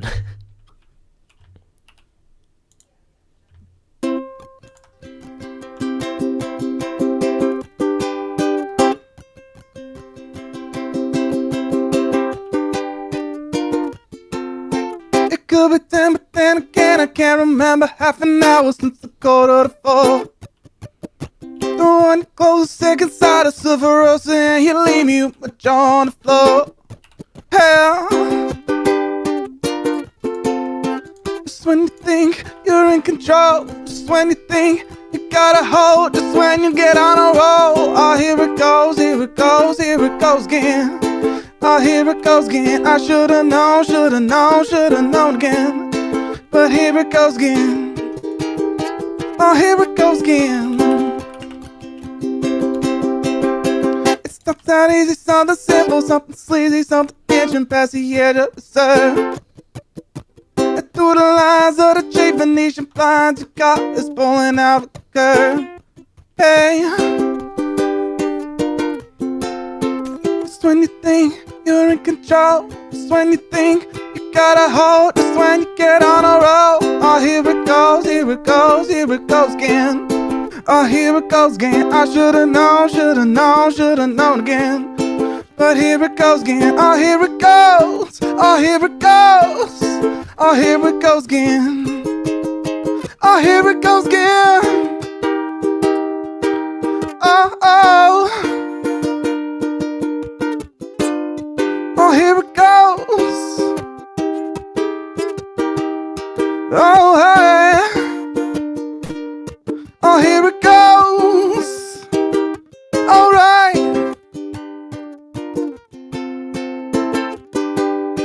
I guess there's gotta be a break in the monotony, but Jesus, when her hands out pose. The one you close second side of Silverosa, and you leave me Yeah, you leave me. Oh, here it goes, here it goes, here it goes again. Oh, here it goes again. I should've known, should've known, should've known again. But here it goes again. Oh, here it goes. Oh, here it goes. Oh, here it goes again. I should've known. I should've known. But here it goes again. I hear it. I hear it. I hear it. I hear it. Oh, oh, here it goes. I should've. I should've. I should've. I should've. Oh, I should've known. I should've known. Oh, here it goes again. Woo, thank you, Manta DeRay, for that incredible rendition of Here It Goes Again by OK Go. I love OK Go. I found their first album when I was in high school at the record store. And the reason I picked it up was because my cross-country coach's motto was get over it. No matter what somebody had a complaint about or how valid it was. Get over it, you know. It was just always his thing. And so I saw, oh, hey, here's a band. I don't really know what they're about, but they've got a song called Get Over It. So, you know, maybe I'll find some way to rebel against this coach by just enjoying this song, you know. And it turned out to be a great album. So, but yeah, probably the craziest thing that coach ever did was one time we were running a hill workout. I don't know if either of y'all ever did cross country. Oh yeah, yeah. One year I did. Yeah, and we were doing this hill workout, and we're running up these hills in these like back roads in Tennessee, and Coach drives up in his little Kia. It's like one of those like, you know, 2-door little red Kia or whatever, and he starts screaming at one of the guys ahead of me. He's like, you know, I'm 40 years old and I'm going faster than you, and the kid is like, Coach, you're in a car. I mean, yeah. Yeah. It turns out that mechanical assistance goes a long way. Speaking of cars, looks like Stellar Spider, who is hosting this parade, is building some sort of rainbow car here. That's pretty cool. It's like a DJ booth or something. Mm-hmm. Oh my god, it's at Jordy LaForge. It is. Apparently, that probably took 25 hours to make a map in Minecraft. Because this is, I don't know if you've ever used a map in Minecraft, Max, but you have to build it on the ground flat and then go over there with a map to make something. I've seen people use them, but I wasn't actually sure how they, the practical application of how this stuff is made in Minecraft, it just blows my mind. I love watching people make these kind of things, but this is beautiful. I love this. Yeah. Oh, I'm wondering if maybe this is supposed to be the car with the like parade. Yep, here LeVar Burton is the 2022 Rose Parade Grand Marshal. In the TV parade, he'll be riding in a 1923 Rolls-Royce Silver Ghost. Oh, that's really cool. Oh. Yeah. So Stellar Spider is actually the host of this event. We have parade build contests throughout the year on the server, and different folks build these kind of parade routes as their bases, and then invite other players to come and build floats, you know, in the appropriate season. So this particular kind of downtown or town area here has been a project for several months, and I think Stellar did a fantastic job. This is a little bit more modern than some of the towns that we've visited for previous parades, but it's got a cool look to it. Let's see. As I mentioned when we were getting set up before the stream, as you can see, like initially it's hard to really talk too much about what people are building because they've got 45 minutes to build it in. And in the first 7 minutes, it's like, I don't know what this is. Is this 2 dragons? Could be anything. I do like the color schemes so far. Oh, yeah. I was going to say, too, I love watching. So I'm a builder by trade, and there is no single way to make anything. So just watching how everyone is starting off, like some of them are putting the base plates down, some of them are building like their support networks so they can get up and down. I saw them building ladders, and like just watching what processes different people go through to build the things they do is always endlessly fascinating to me. And so this is great. I love this. Mm-hmm. Now, Max, some of the stuff that you've done that people might be most familiar with, you worked on the Dimension 20 show. I did work on Dimension 20. Can you tell us a little bit about what you were building and what people might have seen if they watched that show? of yours? So it's actually funny. Every now and then I'll get someone messaging me that I'm in the behind the scenes. Mhm. So you can actually see me, my physical visage in the behind the scenes footage. But Ooh. what I was hired to work on that show for initially was just an assistant as one of the prop hands. So I was helping the art team build. Because if any of you are familiar with Dimension 20, the whole thing that College Humor was trying to do was be a D&D show that actually had sets. Because a lot of them are theater of the mind, or they use flat maps, and they wanted to have actual built-out sets, which meant that they had to have us build all of them. Build time takes, weeks at minimum. So they brought me in to help with that, and then later on I ended up being the on set, which meant I was working with the director and the producer to actually help capture all of our little tiny miniatures on film so you can get close-up shots of everything. And man, people are like, oh, it's small. It'll go half as fast. No, small things take real long time. But it's always great when like the camera team and the producer want to show that on scene. So like I've made things like little food carts, and we made like the whole all the dungeons. Everything had to be done in advance, and then Brennan, the DM, had to find a way to make sure that the players ended up there. Yeah, because that's one of those things. Hopefully that, like I know with my friends, sometimes part of the game for them is trying to derail the dungeon master. But, when you bring in professionals and you're like, look, we hired a dozen people to work on this, all these props and stuff. Like, can we please just go to the dungeon? Like, we don't have to stop for corn dogs first. It is great. Like, I mean, I've been doing this for years now, and every film or so like props is like your physical art assets, and then there's like scenic, which is like technically anything that's larger, like that you can't hold in your hands for the most part, like a tree. And it's really funny when you're working on a team that has been different parts of all of those things throughout their career, and like knowing how they're gonna like, oh wait, this stuff, so I'm gonna just trust your opinion on how to film or video this. Then also like everyone, because that was when it was College Humor. Now they're still College Humor, but they're not owned by IAC anymore.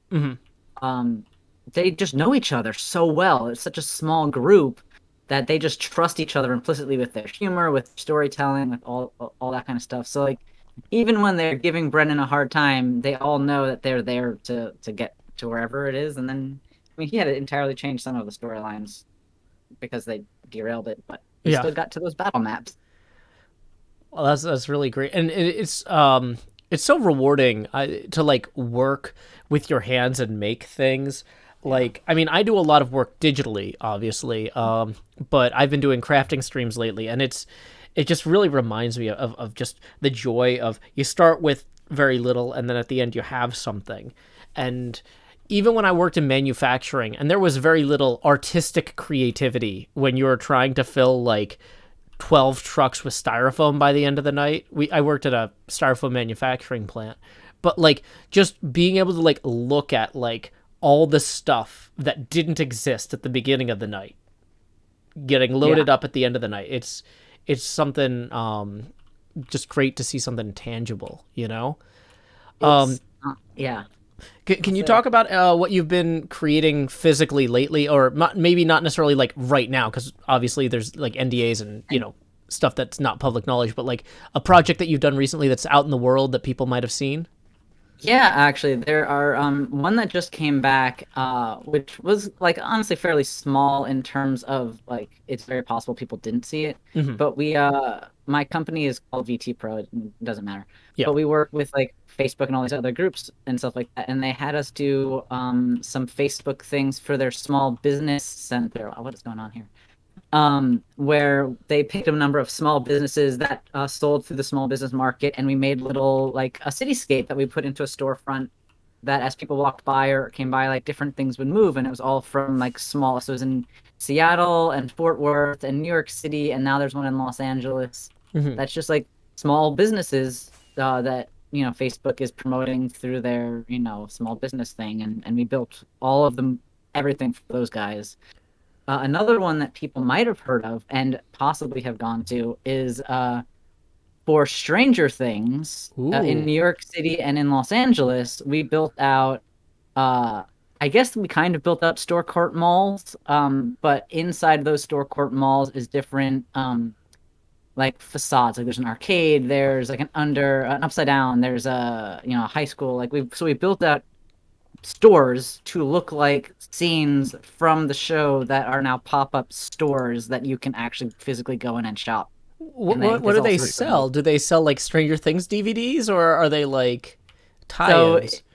It's all tie-in because it's like a lot of that kind of stuff is like, oh, we're promoting the next season or we're promoting the new show, and so we're gonna do something. So it's all like, I think right now they have like Christmassy themed like Stranger Things stuff. There's a lot of Demogorgon, but like we do our creative team works on that, and then my build team is like, okay, well, there's supposed to be a phone in this room that's ringing, and on the fourth ring, if someone picks it up, they're gonna hear a voice. And how do we make that happen?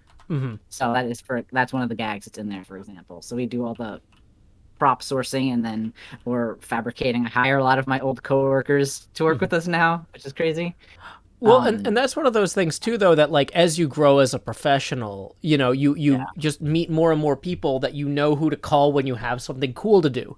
Like literally, that's what I'm doing right now. Is I met you and Manta at PAX, and I'm like, hey, come do this gig, hang out. Like, I need people who can talk about how to make stuff and talk about Minecraft. And, Manta does a lot of Minecraft. You do a lot of making stuff. And I'm like, let's just pal around. So, Manta, I know that you've been pretty busy with moving and stuff, but have you gotten to work with your hands much lately? Are you, like, renovating your apartment or making any changes or doing anything like that? Oh, yeah. So, yeah, outside of work, I've been... my partner and I, we've been, painting walls and moving furniture and buying new stuff and setting up rooms. And like the entire process is exhausting, but when you complete a room and you get to sit down and just look at it, oh man.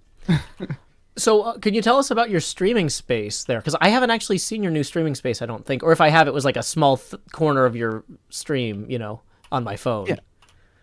So my new streaming space is still currently a work in progress. It's in my basement, which is also on the other side of the room is our little like den movie theater area. So I'm just kind of in the corner here. I'm actually currently on just like one of those folding tables. Just because I everything's hectic, Oh yeah, But- no, I've got a folding table set up in here still as my like second workstation. Like I've got a bunch of TV trays and like cheap Airbnb like little like end table type things. You know how like there's like stores that sell like, hey, if you own an Airbnb, here's a table that won't last very long, but nothing you put in there would last very long, so you can replace it easily. Right. I've got a lot of that in here. I want to get a good studio at some point, but like, It's a process. It's a process, exactly. Yeah. Upgrade one thing at a time and just It's raining. roll with it. I know I moved not that long ago too, and man, I was like, I don't want to throw out all this old furniture that I have. Oh Right. God, I feel like such a wasteful person. So like, I actually refinished my coffee table, and that was a process. I'm like, oh, this was laminate. Crap. Okay, I gotta take that all off and come down to this other thing, but I was like, oh, once it's done, hey, I have a nice coffee table now. Oh, nice. Yeah, I'd like to eventually move toward like only buying nice things, but like they're so much more expensive, They And so are, man. in the short term, yeah, just making the things I have better is definitely worth doing. So people in the chat are asking about what's happening. We are currently about 17 minutes into our parade float build contest, celebrating the upcoming new year. Folks have about 28 minutes of build time remaining, and I'm on a call right now with Manta DeRay and Maxwell's Demon, and we're just enjoying hanging out for a little bit. But let's see. It might be a good time for another song as well. Sure. Let's see. I'm just watching where this hedge is going while you set up. Yeah, I'm. It's one of those things like I know I request a lot of the same songs every time, but you're so good at some of my favorite songs that like, it's like, well, it's my show. I want to hear All Star. Like, sorry, Manta. I know you have a big range, but like, It's a classic. It is a classic. Well, it's a classic for people my age, which are now, I guess, old people. But like, Oh no. We don't need to tell anyone that. Have you done this to me? I know. Yeah, that's the thing is like my daughter, like, You know, anything that existed before she was born has just, you know, been Old there people forever. stuff. Yeah. Yeah. So, if you don't mind taking it away with your incredible ukulele all-star, Manta.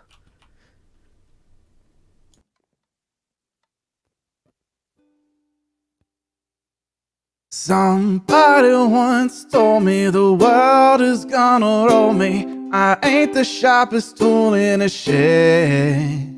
She was looking kinda dumb with a finger and a thumb in the shape of an L on her forehead. Well, the years start coming, it don't stop coming. Back to the rules and it hit the ground running. Didn't make sense not to live for fun. Your brain gets smart, but your head gets dumb. So much to do, so much to see. So what's wrong with taking the back streets? You never know if you don't go. You never shine if you don't glow. Hey now, you're an all-star. Get your game on, go play. Hey now, you're a rock star. Get the show on, get paid. And all that glitters is gold. Only shooting stars break the mold.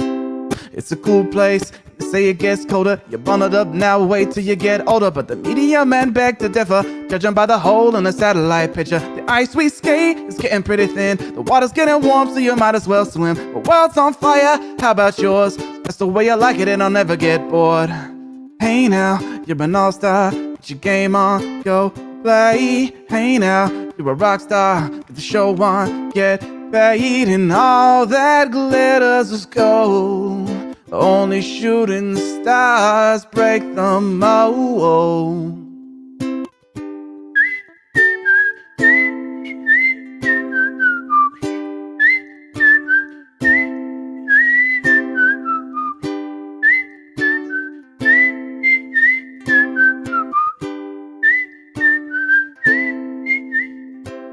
Somebody once asked, could you spare some change for gas? I need to get myself away from this place. I said, yup, what a concept. I could use a little fuel myself, and we could all use a little change. Well, the years start coming, they don't stop coming. Back to the rules and I hit the ground running. That it makes sense not to live for fun. Your brain gets smart, but your head gets dumb. So much to do, so much to see. So what's wrong with taking the back streets? You never know if you don't go. You never shine if you don't glow. Hey now, you're an all-star. Get your game on, go play. Hey now, you're a rock star. Get the show on, get paid. And all that glitters is gold. Only shooting stars break the mold. And all that glitters is gold. Only shooting stars break the mold. Just absolutely fantastic, Manta. I love your voice. I love your playing. Thank you. For everybody who's just joining us, we are joined today by Manta derail, also apparently Phantoms in Minecraft, as well as Maxwell's Demon. Max, how do you prefer to be credited? Like, if people want to find you on IMDb, is that a thing we should be sending them to, or no? Oh, I mean, I probably do have a couple credits on there. I forget if it's under my full name or if it's just under Maxi Beber, but Gotcha. yeah, Maxwell Beber is my name. And I make stuff. Yep, we are proud to have such incredible guests here. You know, I gotta say, I realized as you were singing All-Star there, I somehow thought that the parade was going the other direction this whole time. And I was looking at this starship with these nacelles, and I was just like, how are they going to have room for the saucer?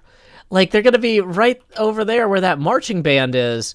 And the marching band's walking backwards, too. And the car is going backwards with LeVar Burton in it over there. And then eventually I'm like, if everything is pointing the opposite direction of what I'm expecting, I'm probably the one that doesn't know which way the parade goes. Yeah.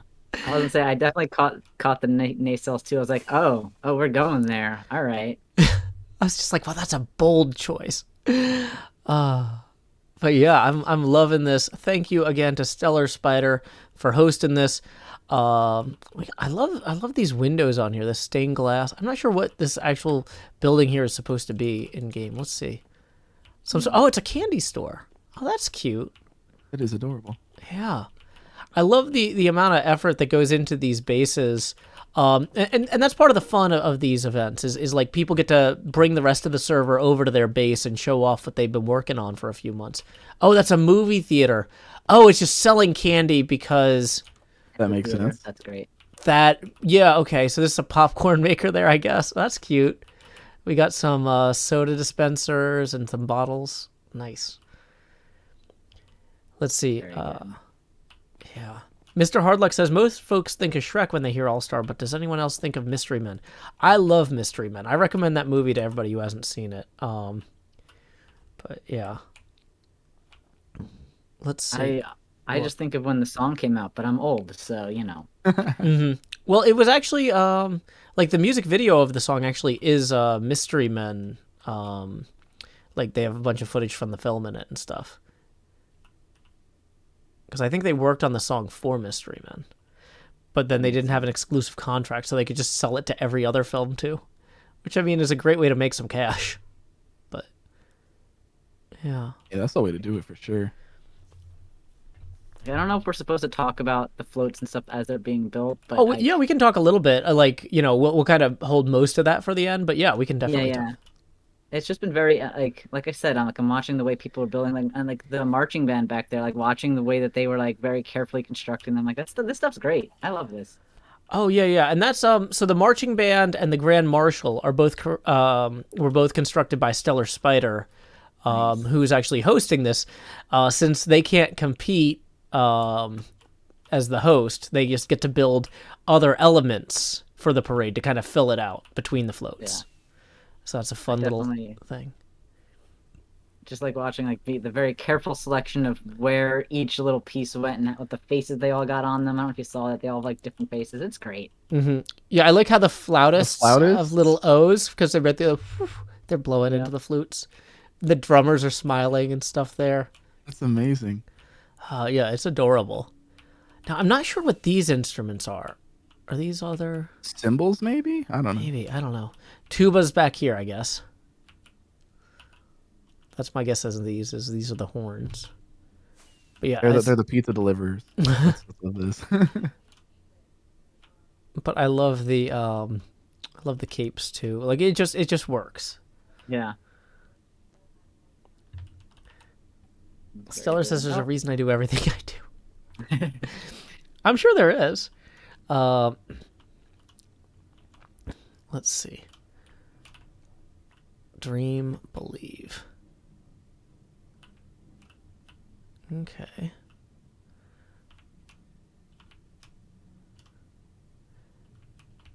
Achieve probably is my guess there.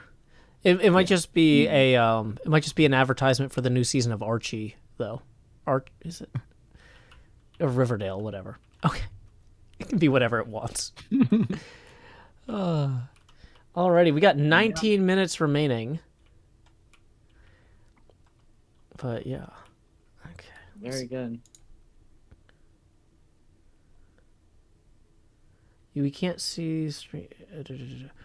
Okay, yeah, so there's a problem with sharing the video. You know what? Honestly, we're just going to do it without the video at this point. Because it's too late to fix that. And we got a bunch of beakers over here. These maps must have taken forever to fashion. Because these are 128 pixels wide, and there's 2 of them. So that's 256 tall by 128. That's a lot of pixel art to lay down block by block in survival mode. Yeah, that is great. Oh That's amazing, though.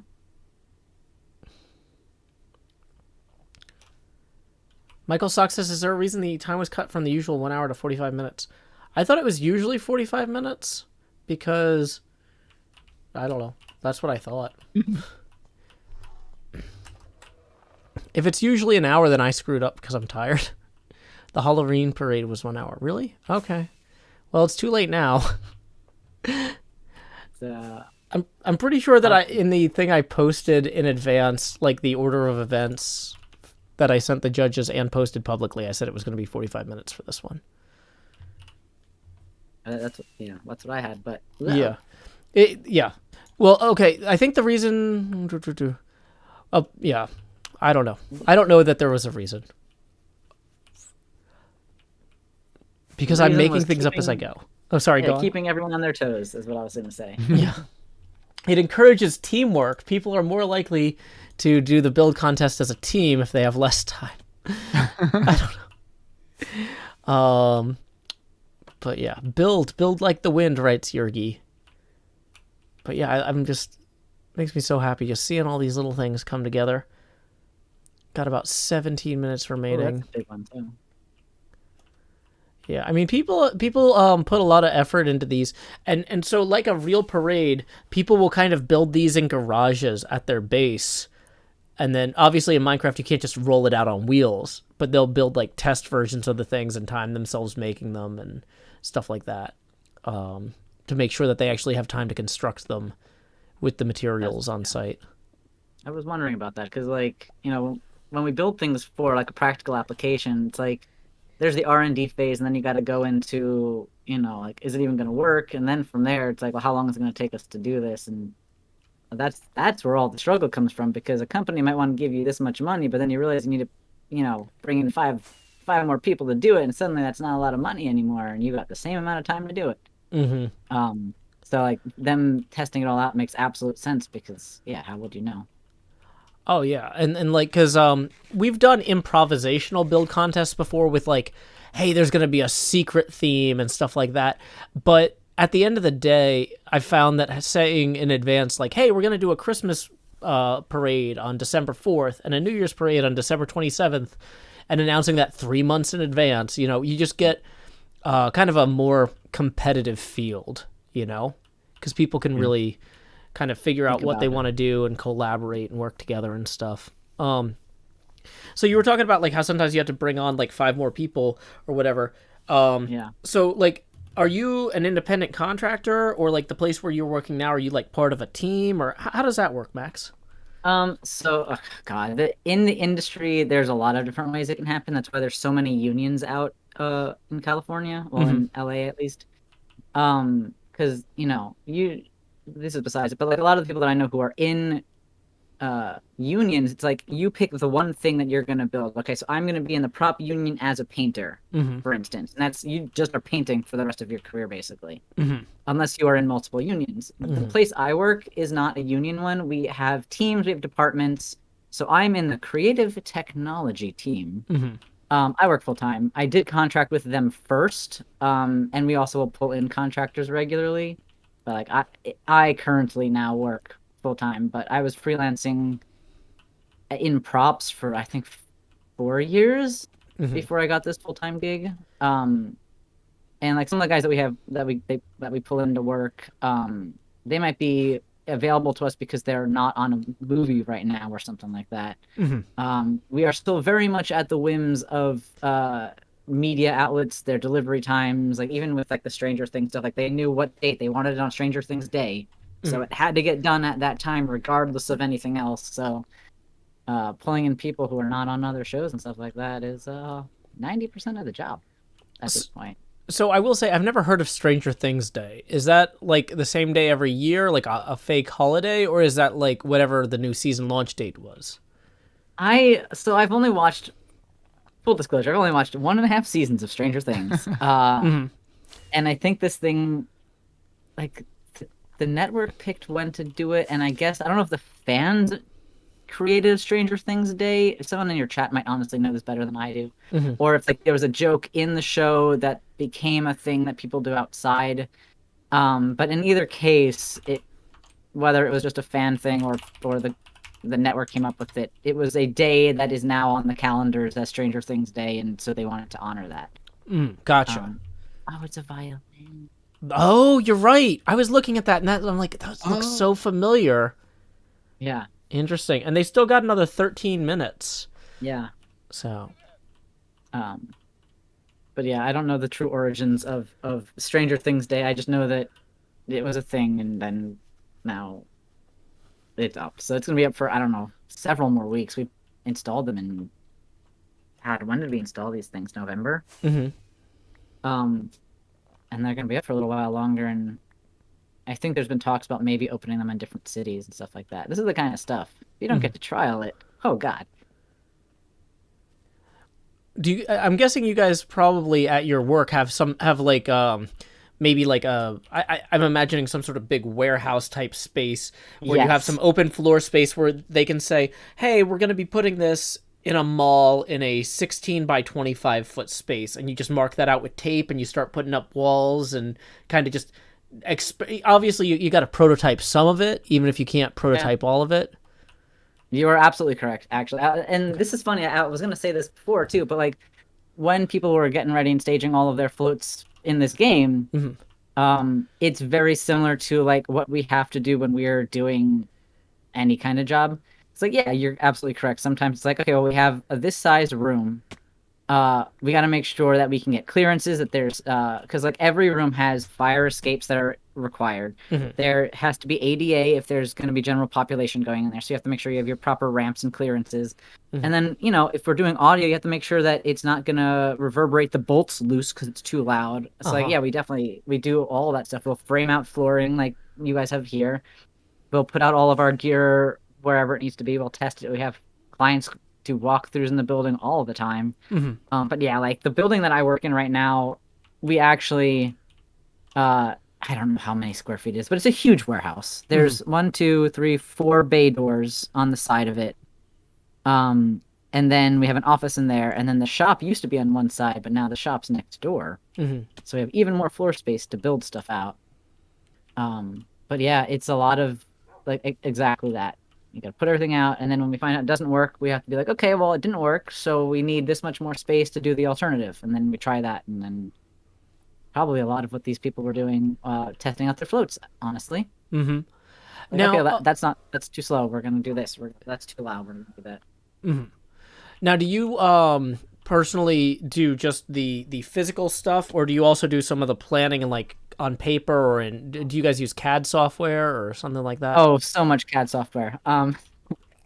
It depends on the job, honestly. So we're a fairly small company. When I was freelancing, largely what I did was like, hey, you're responsible for this thing. Here's your budget. Go make it. And it's like, okay, well, I'm going to buy my resin. I'm going to do this. I'm going to ask what they want. And then I'm just going to sit in my space and make this thing.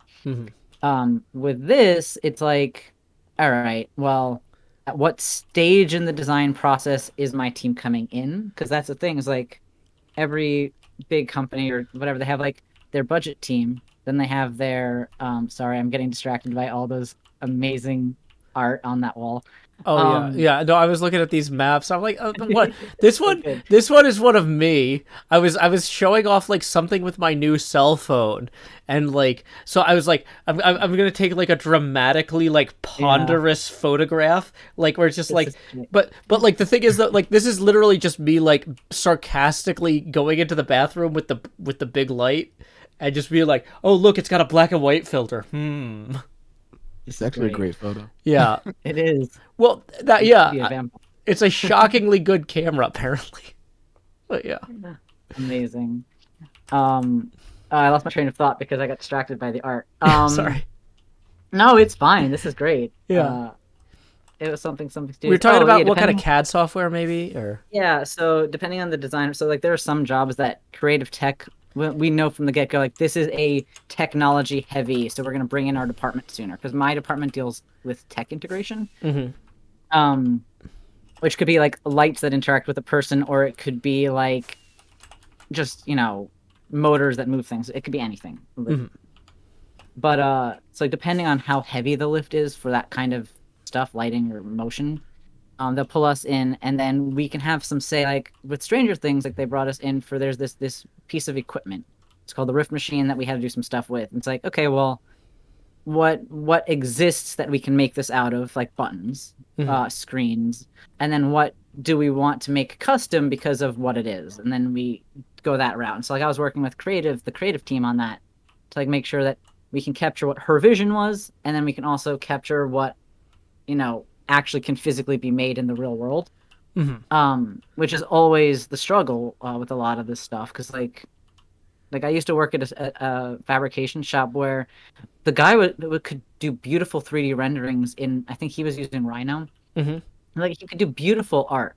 It was literally impossible to make any of it. So there's always the like, yeah, they'll make their models, and then we'll bring in our engineers, and then we'll go from there, or we'll have our engineers start on it, and then sometimes it's like, oh, hey, by the way, we're putting lights in this thing. Do you guys have time to do this? And we're like, what?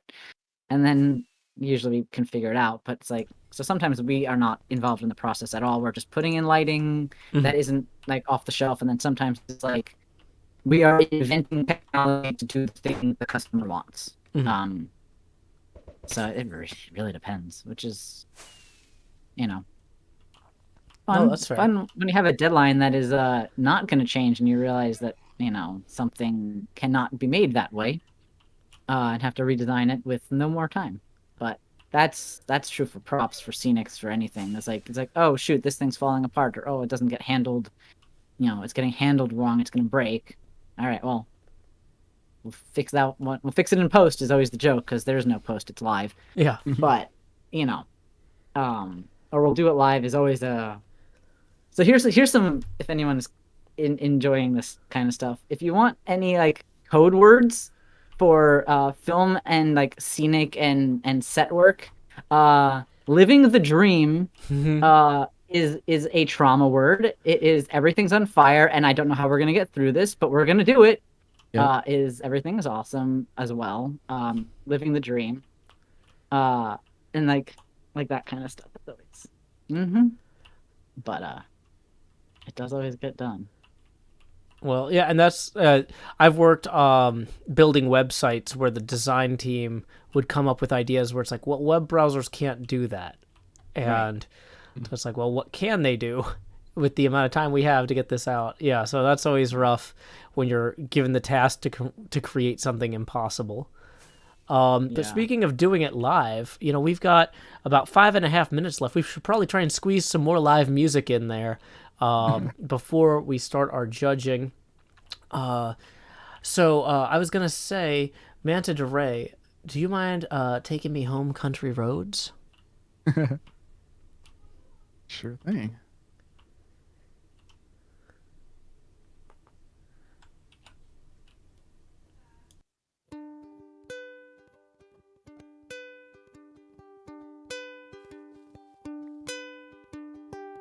Almost heaven, West Virginia, Blue Ridge Mountains, Shenandoah River.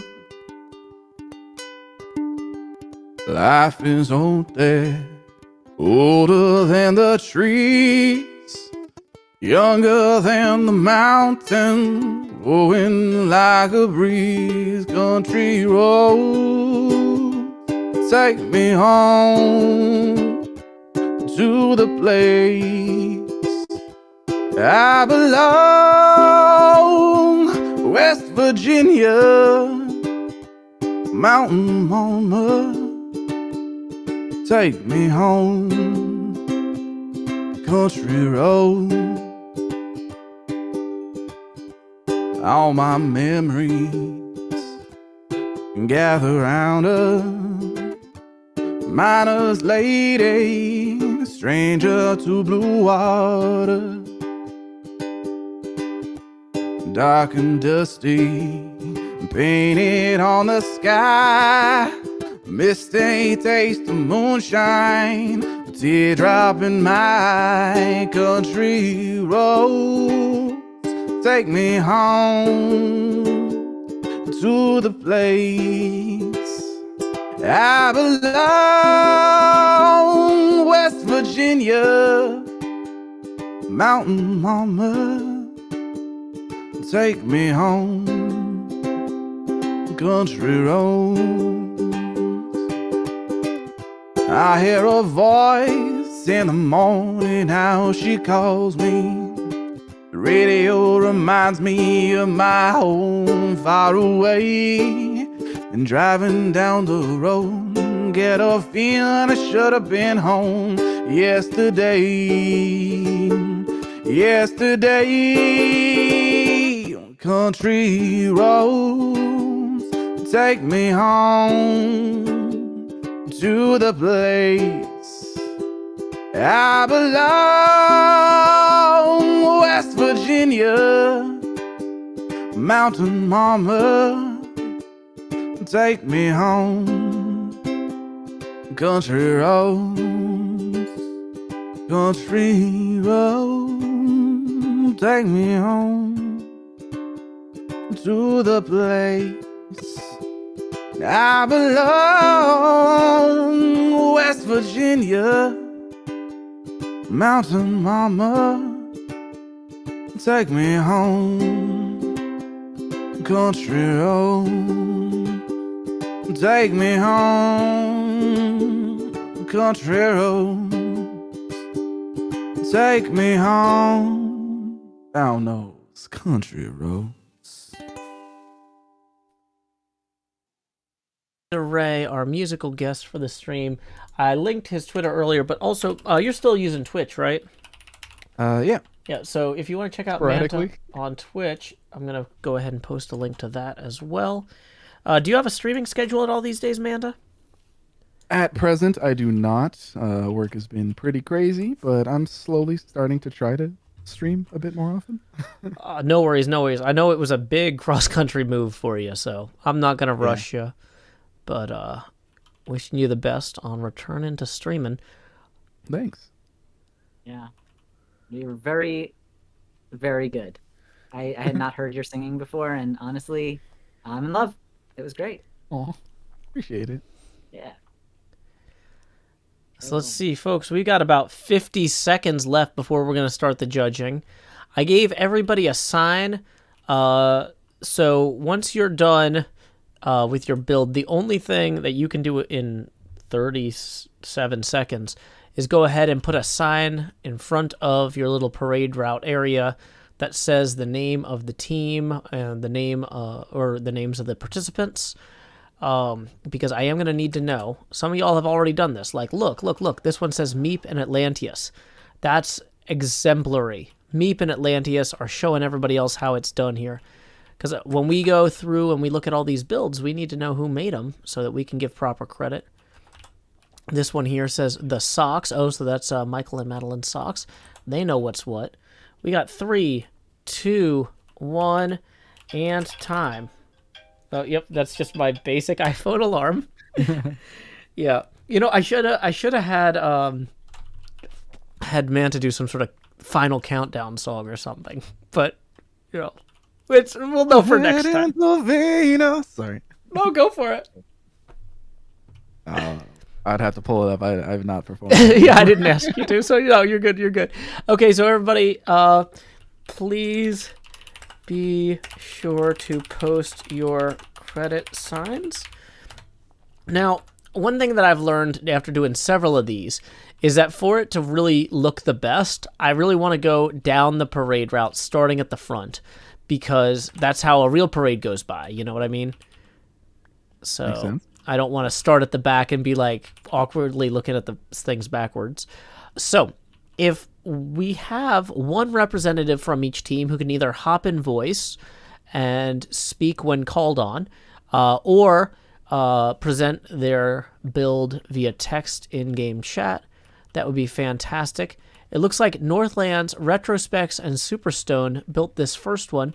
Will one of you be unmuting in the activity chat to describe your build? Give us a quick overview. If they're watching the stream, there might be a bit of a delay before they realize that. Yep, I see people hopping in the chat now. Hello, can you hear me? Hey, Superstone. Welcome. This looks fantastic. Go ahead and tell us a little bit about what we are seeing. Yeah, so this was Retro's idea. Unfortunately, he had to... Oh, hold on, let me pause the stream. I still have the stream. Yes, please. If anybody is going to jump on voice, make sure you're not on speaker or anything like that, please. Okay, sorry about that. No worries. Yes, this was Retro's idea. It's a musical float. We've got a fiddle and a bow, and we've got some musical notes, and we've got a piano man, which is named Billy. Or, you know, I'm sure you can figure out why. Like the famous Panda Man, Billy Joel. Yes, exactly. Mm-hmm. So yeah, that's about what we have going on here. Okay, very cool. And then you will notice that we go a little bit over the edge out here in front, but we are behind the edge in the back, so I'm hoping that that's fine. we'll see if it comes down to that later during the judging. But on the whole, this is a very interesting build. Judges, if you have any comments that you want to share or any questions you'd like to ask, now's a great time to do it. But please reserve like judgment until we go behind the scenes for judging. I do have one question. So obviously I can see the instruments. I see that we're on a beautiful floating hitch here. You have these colorful boxes. It looks like there's gold, blue, pink, with some spider webs. I was curious about that. Those are supposed to be flowers. So I see the flower pattern on the one. Maybe I'm just not close enough on these other ones. There we go. Okay. That makes more sense. And so that one just happened to get a spider in it. Nice. That does happen. It happens. Oh man, look, it's bug season. I live in LA. It's wet season, which means it's bug season. I get it. I have no other questions. I love the floating notes. Do you have questions? No. Is there any particular reason you chose these instruments? You would have to ask Retro about the fiddle, although I think that has to do with what he does for New Year's celebration. I chose the piano because it's a pretty standard instrument, and they're a challenge to build in Minecraft on a small scale, so it's a fun challenge, and I've seen some other people do it, so add some inspiration. Okay. Oh, that is interesting, using the top of the loom texture for the strings inside the piano. I haven't seen that done before. Yeah, I really do like the design. Very cool.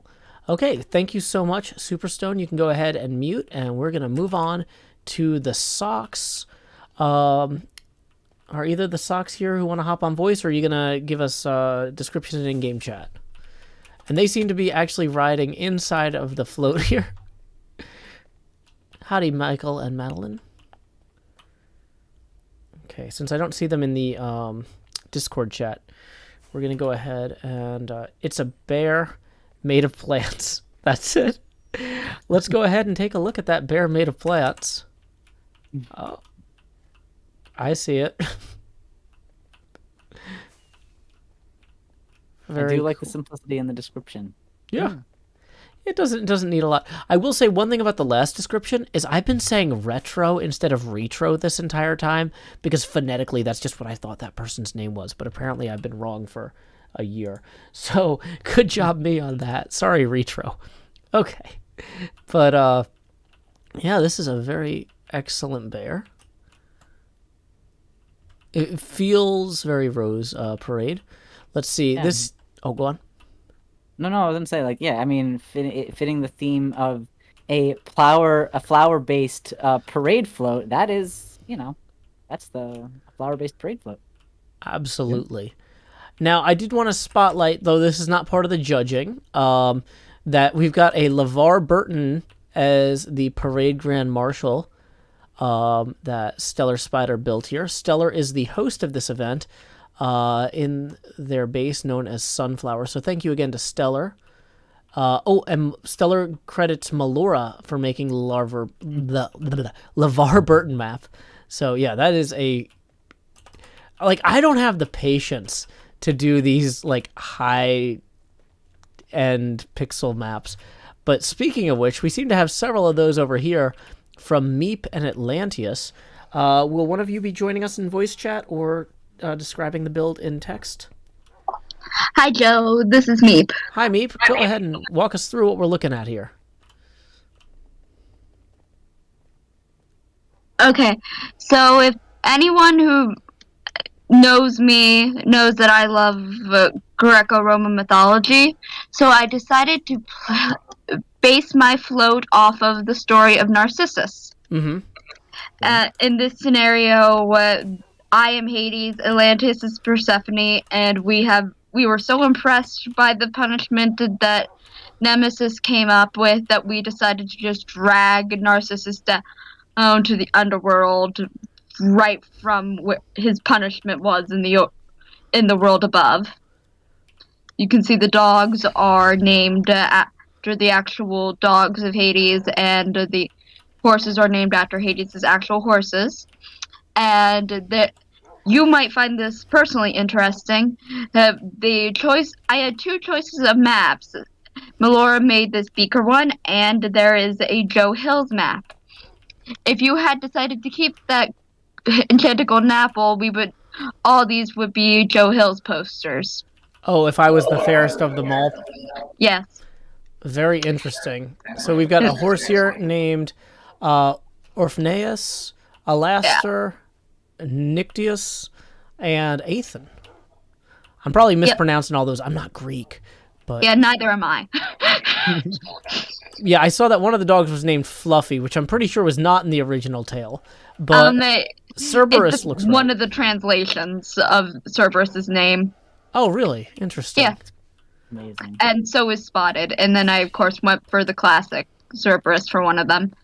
And there had the light blue collars because Hades is also sometimes a god of wealth. Narcissus was so narcissistic in this situation. Hey! That he just had posters of himself everywhere. Mm. And this version, Hades and Persephone were just so amused by the punishment and found it also funny that he just ripped it out of the ground and started taking it down to the underworld. And the lily of the valley is, in this case, the Narcissus plant. Gotcha. And Narcissus' skull is the wither skull. I will say I had no idea you could put maps underwater. So having the reflecting pool here is a very interesting choice. Yep. Cool. Well, thank you so much, Meep, for walking us through this. You're welcome. Did y'all have any questions? I'm just very amused. Fair enough. Yeah, it was all explained very well. So yeah, that's the thing is I didn't have any questions either. I was like, well, what is there left to ask? Okay, so this is looks like nobody claimed this one here, but then our next one is Melora and Mortigan. Would either of you like to jump in voice chat or text chat and describe? Hello, Joe. Hello, Mortigan. Can you go ahead and walk us through what we're looking at here? Well, why don't we start at the back end? Mm-hmm. Walk around to this side. Sure. So is this part of your float here? This vision board? This big board is part of it. Okay. And on the other side is the theme: dream, believe, achieve. So this float, the theme is just the power of the imagination, and how you can see from the book here and from these ideas, from this inspiration, comes great inventions, great discoveries, and infinite possibilities. So this is a joint effort. Melora did the maps. A lot of this map work, which took many hours, and she did the book and the base part of it, and I designed this Starship Enterprise flying off into space. Well, it's not in space yet, but it will be soon. So, just out of curiosity, did y'all build this Manta Derail map or set of maps after Manta was announced? Like, or did you just have... You're like, oh, eventually Joe's going to have Manta on as a guest judge again, so let's go ahead and build a 256 by 128 map with his logo? It was just in the last few days she made this one. Wow. You've been busy. Okay. I will say I have to remain unbiased, but flattery will get you points here. Yeah, very cool. Okay, so this is a book that the starship is emerging. Okay. I didn't understand that this was a book when I was looking at it earlier. If you look from the side, it's a lot clearer, yeah. Yeah, okay. See, this is why we have you guys walk us through what we're looking at. So that's interesting. That's a very LeVar Burton call back there. Right. Yeah. Reading Rainbow. Oh yeah, Reading Rainbow reference, bonus points. Yep. Yeah, totally intentional. No, I'm kidding. Young LeVar Burton read a book and he built the Enterprise. What an enterprising young man. So, actual fun fact, the first time that I was in a rock band contest at a convention, we did a cover of Margaritaville, where we did a parody about the con, and we all had Hawaiian shirts on, and the name of our band was James Tiberius Buffett and His Enterprising Young Men. Wow. We made the local news. There was not a lot going on in Birmingham, Alabama that week, apparently. Wow. But well, there you go. Yeah. Dream, believe, achieve. Okay. And once again, we have the marching band here set up by Stellar Spider, the Sunflower High, I guess. So this is, I just wanted to pay, I know we talked about it earlier, but for anybody just coming in, like the flautists having the O faces, like the rounded lips there for the flutes, and everybody else having the smiley faces. It's just like really cute and very well done. So great job to Stellar. Thank you again for hosting. And looks like this is our last float of the parade here. The Super Pig, He's Good at PvP by Fifth Alice. And so let's see, Fifth Alice, would you like to join us and tell us about this, either in text or voice? Yes, I can. Actually, the pig was like a last thing I wanted to do, but he's cute, so I added him. Mm-hmm. I just wanted to make like a overgrown flower thing, but just when the vehicle just goes down, the flowers just lay on the floor. I don't know how to explain it correctly with my vocabulary, but Oh no, I think you're doing a great job. Thank you so much. Yeah. This is very gorgeous. I love that the pig has a little cape here, like it's flying. And it's got a little cute garden as well. Very cool, trailing vines. Nice. Any questions or comments, Manta or Max? I was curious. I don't know if it's just because it's not rendering very clearly on my screen right now, but I can see like some of the different plants are in there. I can't tell if some of them look like they're fruit or plants, or like, was there consideration made into which type of plants that you brought with your pig?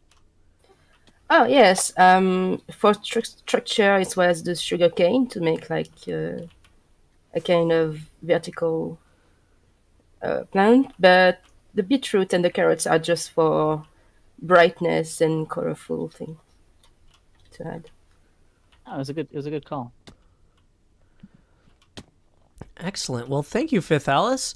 I think that is all of our floats. So we're going to go ahead and have our judges head into the other room, the judges only room, so that they can go ahead and deliberate. I'm going to be joining them there as well, although I'm not going to be voting. I'm going to be, just making sure that if they have any questions or anything like that, I can answer them. So I've got to actually switch my Discord to my phone so y'all can't hear it. I'm going to go ahead and play some music that I wrote. Sorry, we can't have Manta playing while judging, so you'll have to settle for my music. I'm going to go ahead and put on a song I wrote called Lectern Full Cauldron, a parody of Cake's Short Skirt Long Jacket, as well as a rhyming geography song I wrote called My Destinies in Tennessee about Pokemon Go. And that'll give us about 8 minutes to go ahead and deliberate. So I will be right back. Judges, if you can reconvene in the judges only room.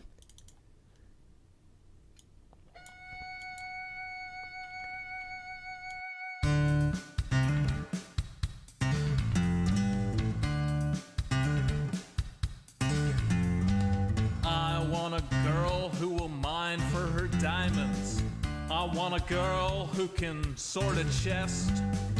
I want a girl with shears that cut and swords that burn through zombie flesh. I want a girl who knows world generation, who crafts furrows and times her attack. She's modding her community. She's flying through the air. She's smelting out impurities and feeding her cat. I want a girl with a lectern and a full cauldron.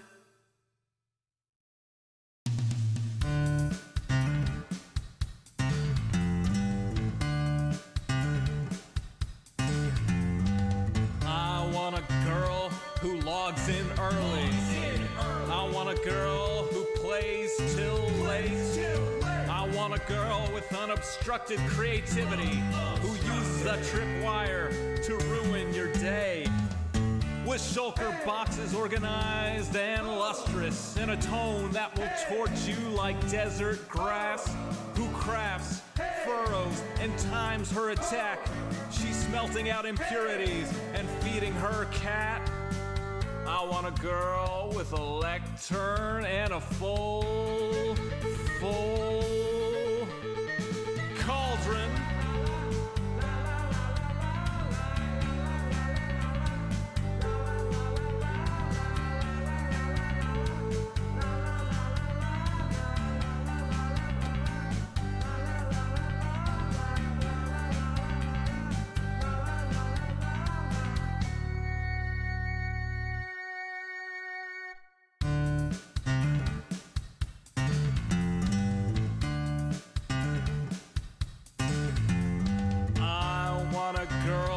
whose shield is emblazoned. I want a girl with good enchantments. On some server we will meet incidentally. We'll start to talk as we shoot skeletons. She wants a spawn with biome convenience. She wants a spawn that's in good repair. She's changing her end from wither to dragon. She's trading her archery for a trident that's self-repairing.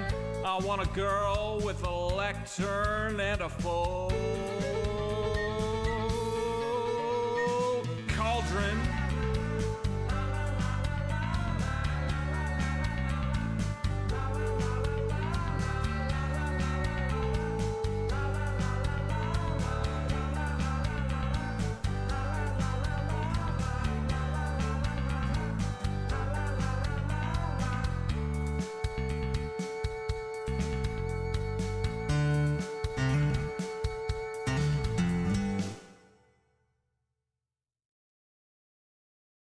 Folks say to be the very best, you gotta travel across the land. But I'm happy here at pretty good, just out walking with my friends. So you can fly from coast to coast for all the antics events. But my destiny's here in Tennessee, my Pokédex in hand.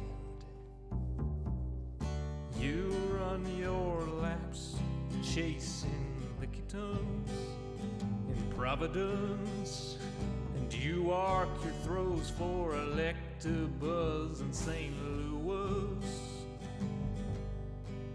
But when you're lost in Boston seeking Pokéstops, boo-hoo, we'll all still be spinning them up on Rocket Top. It's true. Well, you can race to catch 'em all and fall flat on your face. We'll hatch our Togepi's here in Tennessee at our own predestined pace.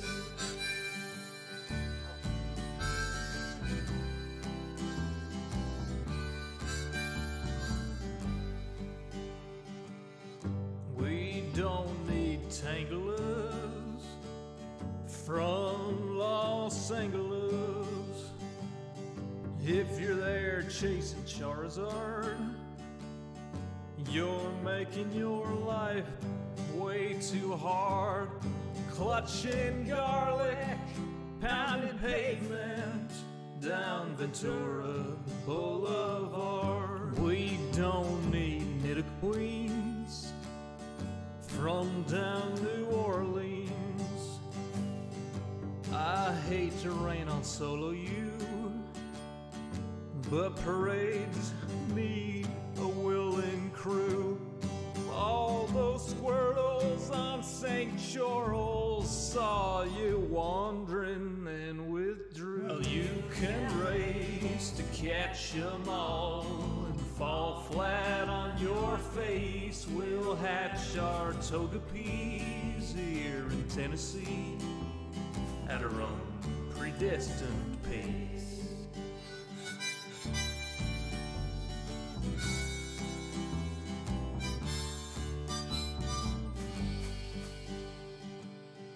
We don't need Lapras from Minneapolis or Polipers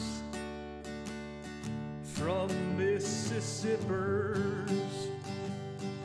There's enough Weedles on Monteagle. We could evolve a swarm of Beedrill. There's enough Snubbull down to Shovel. We could team Sled with Grumble. We don't need Oregon from out in Oregon or any Pikachus from up in Massachusetts. Sorry, Professor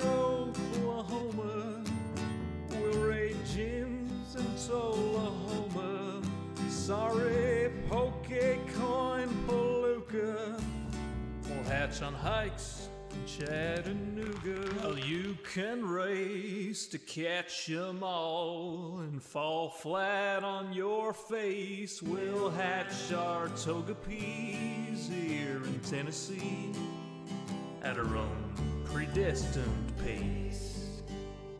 Well, you can race to catch 'em all and fall flat on your face. We'll hatch our toga peas here in Tennessee at our own predestined pace.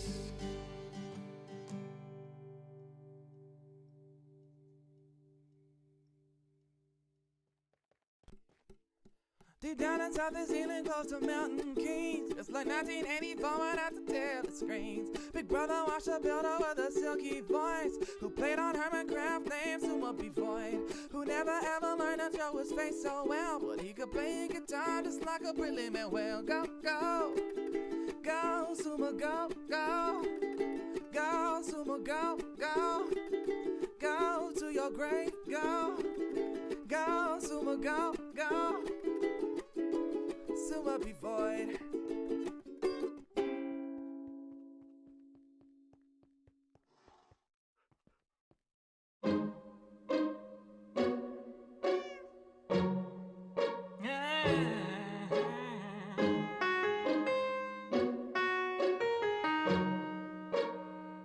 Yeah, you're gonna take my course just to save your soul. We're gonna try to get ethical. You're gonna take my course just to save your soul. We're gonna try to get ethical. I've got the treatises by Kant, anything I want. Janet brought the chalk, are you listening or not? Writing on the board, your morals are quite poor. We deserve the good place, you just gotta pass this course now. My tumor feels kind of crummy, you should probably study. Tummy feels kind of crummy, you should probably study. Writing up my treatise, drinking almond sweets. Think I love my soulmate, she loves margaritas. My life is a quandary, we should do her laundry. We've got some camaraderie, unlike Jason and Tahani. Tummy feels kind of crummy, you should probably study. Tummy feels kind of crummy, you should probably study. Yeah, you're gonna take my course just to save your soul. We're gonna try to get ethical. You're gonna take my course just to save your soul. We're gonna try to get ethical. I like shrimp, like motherfucking shirt balls. Spend my whole life living like a bad janitor. What GD's gotta have a teleology and cook a god. Writing down Plato in my nightmarish clown hut. I can't guess that I'm truly bad. He can kiss my ash, I'm a full trash bag. Hope I can ace this course and save my soul. I'm gonna try to get ethical. Yeah, you're gonna take my course just to save your soul. We're gonna try to get ethical. You're gonna take my course just to save your soul. We're gonna try to get ethical.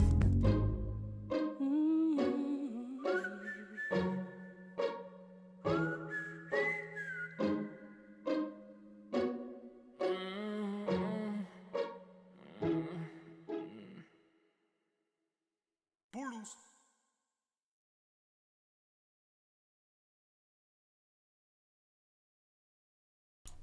Alrighty, folks, welcome back. We are over here rejoining the activity chat. Our judges have moved back into the activity chat room as well. We are going to count down from third place to first. But first, before that, I need to thank Alex C. for tipping 5 via YouTube, who says, "Thank you, Stellar, for all the care you put into making this town amazing for the parade and for the supplies. Indeed, Stellar, this is a fantastic place. Thank you for sharing your base and being such a wonderful host." While we were judging, Stellar was even working on a biplane here that says Happy New Year. So thank you, Stellar, for creating such a welcoming and fun environment for this build. We're going to go ahead and have our judges present their third place choice first. Manta, who do we need to go see for that? I feel like we need to give third place to the Enterprise build. Whoosh. Let's go ahead and zoom in here. That was the fine production by Melora and Mardigan. Congratulations. Whoa, and I fell off a thing here. But, did y'all want to share any thoughts on that? Yeah, so while it didn't exactly align with the whole Rose theme, it did have a whole cohesive idea that we feel like it really delivered on. Excellent. Yeah, we definitely like the here is the idea and where the idea can take you, the presentation and all that kind of stuff. It just sold it. Fantastic. Max, do you mind sharing who our second place choice was? Our second place takes us all the way to the front of the line. It is our musical concert that we have going up there, sponsored by the Piano Man Panda himself. Zoom, zoom. Here we are. Yeah. Just like that if this was built out as a stage, like I can see this as at a concert or something like that, like a huge instrument with the soloist right there. It felt very cohesive, seeing everything that's there. It is like a functioning, like what you would see someone on a musical instrument at a parade. It's great.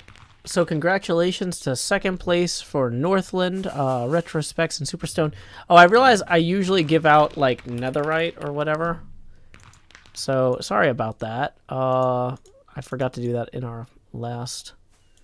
So, okay, here's 16 netherite for you. I'm going to go back to the Enterprise and drop off 10 over there for third place. And then we need to figure out where the first place float is. Manta, where am I heading after I drop off these 10 blocks of netherite here? So there were a lot of great builds out there, but we do believe that first place has to go to Narcissus's demise, the downfall into Hades. Ooh. It stuck with the theme. It had its own ideas. It told a story. It just all came together. So congratulations to Meep and Atlanteus. Here you go. Here is, I think we did 24 blocks of netherite for the first place last time. So there you go. That should be all the armor you'll ever need, all the tools as well. We had so many fantastic builds. Thank you to everyone who participated. It was just a wonderful time hanging out with you all this afternoon. Thank you again to our guest judges, Max and Manta. I've got Max's Twitter here and Manta's Twitch. Manta isn't streaming too much these days, but will be again very soon, hopefully. Okay, that's one second while I get these links correct. Okay. Any final thoughts before we roll out, Max and Manta? Just the usual, like watching all of you build. I mean, watching people make things is always inspiring to making you make yourselves. I'm gonna go back to finishing my Christmas ornaments that I am not very late at finishing, and send those out. But yeah, just imagining all these things as, physical builds is gonna be stuck in my head for a while. It's great. Thank you, everyone. Yeah, and thank you so much, Max. I know this was your first time participating in a Minecraft build contest judging, and I would love to have you back another time. Yeah, I'll be here. I'm more than happy. I love this. And Manta, obviously that goes for you as well. This is probably your second or third one of these, right? Yeah, I think it's number 3. Yeah. So I'm looking forward to having you back as well in the future.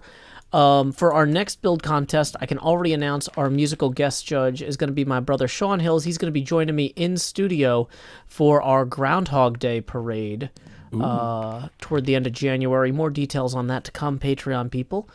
Thank you again to everybody in Patreon, or all my Patreon supporters who make this server possible. Y'all are the ones that pay the server bills. I just run it, and y'all are the ones that make it beautiful, make it creative, make it fun. Y'all are what make this a community, and I appreciate y'all showing up and palling around and just having a good time together, because it makes me feel like I'm doing something right when I can just turn on something like this. I start the server up and you guys go have fun, and it's a good feeling. So let's see who we can raid out there in the broader world. It looks like my friend XB Crafted is running a Season 8 World Tour over on some servers he set up. So if you haven't seen the Hermitcraft Season 8 World download yet, now is a good time to go check that out. And we're going to go ahead and post a link to that in the YouTube for those of you who can't click the raid there. So, alrighty, thank you again, Manta and Max. And thank you everyone who participated. Until next time, y'all, this is Joe Hills from Nashville, Tennessee. Keep adventuring.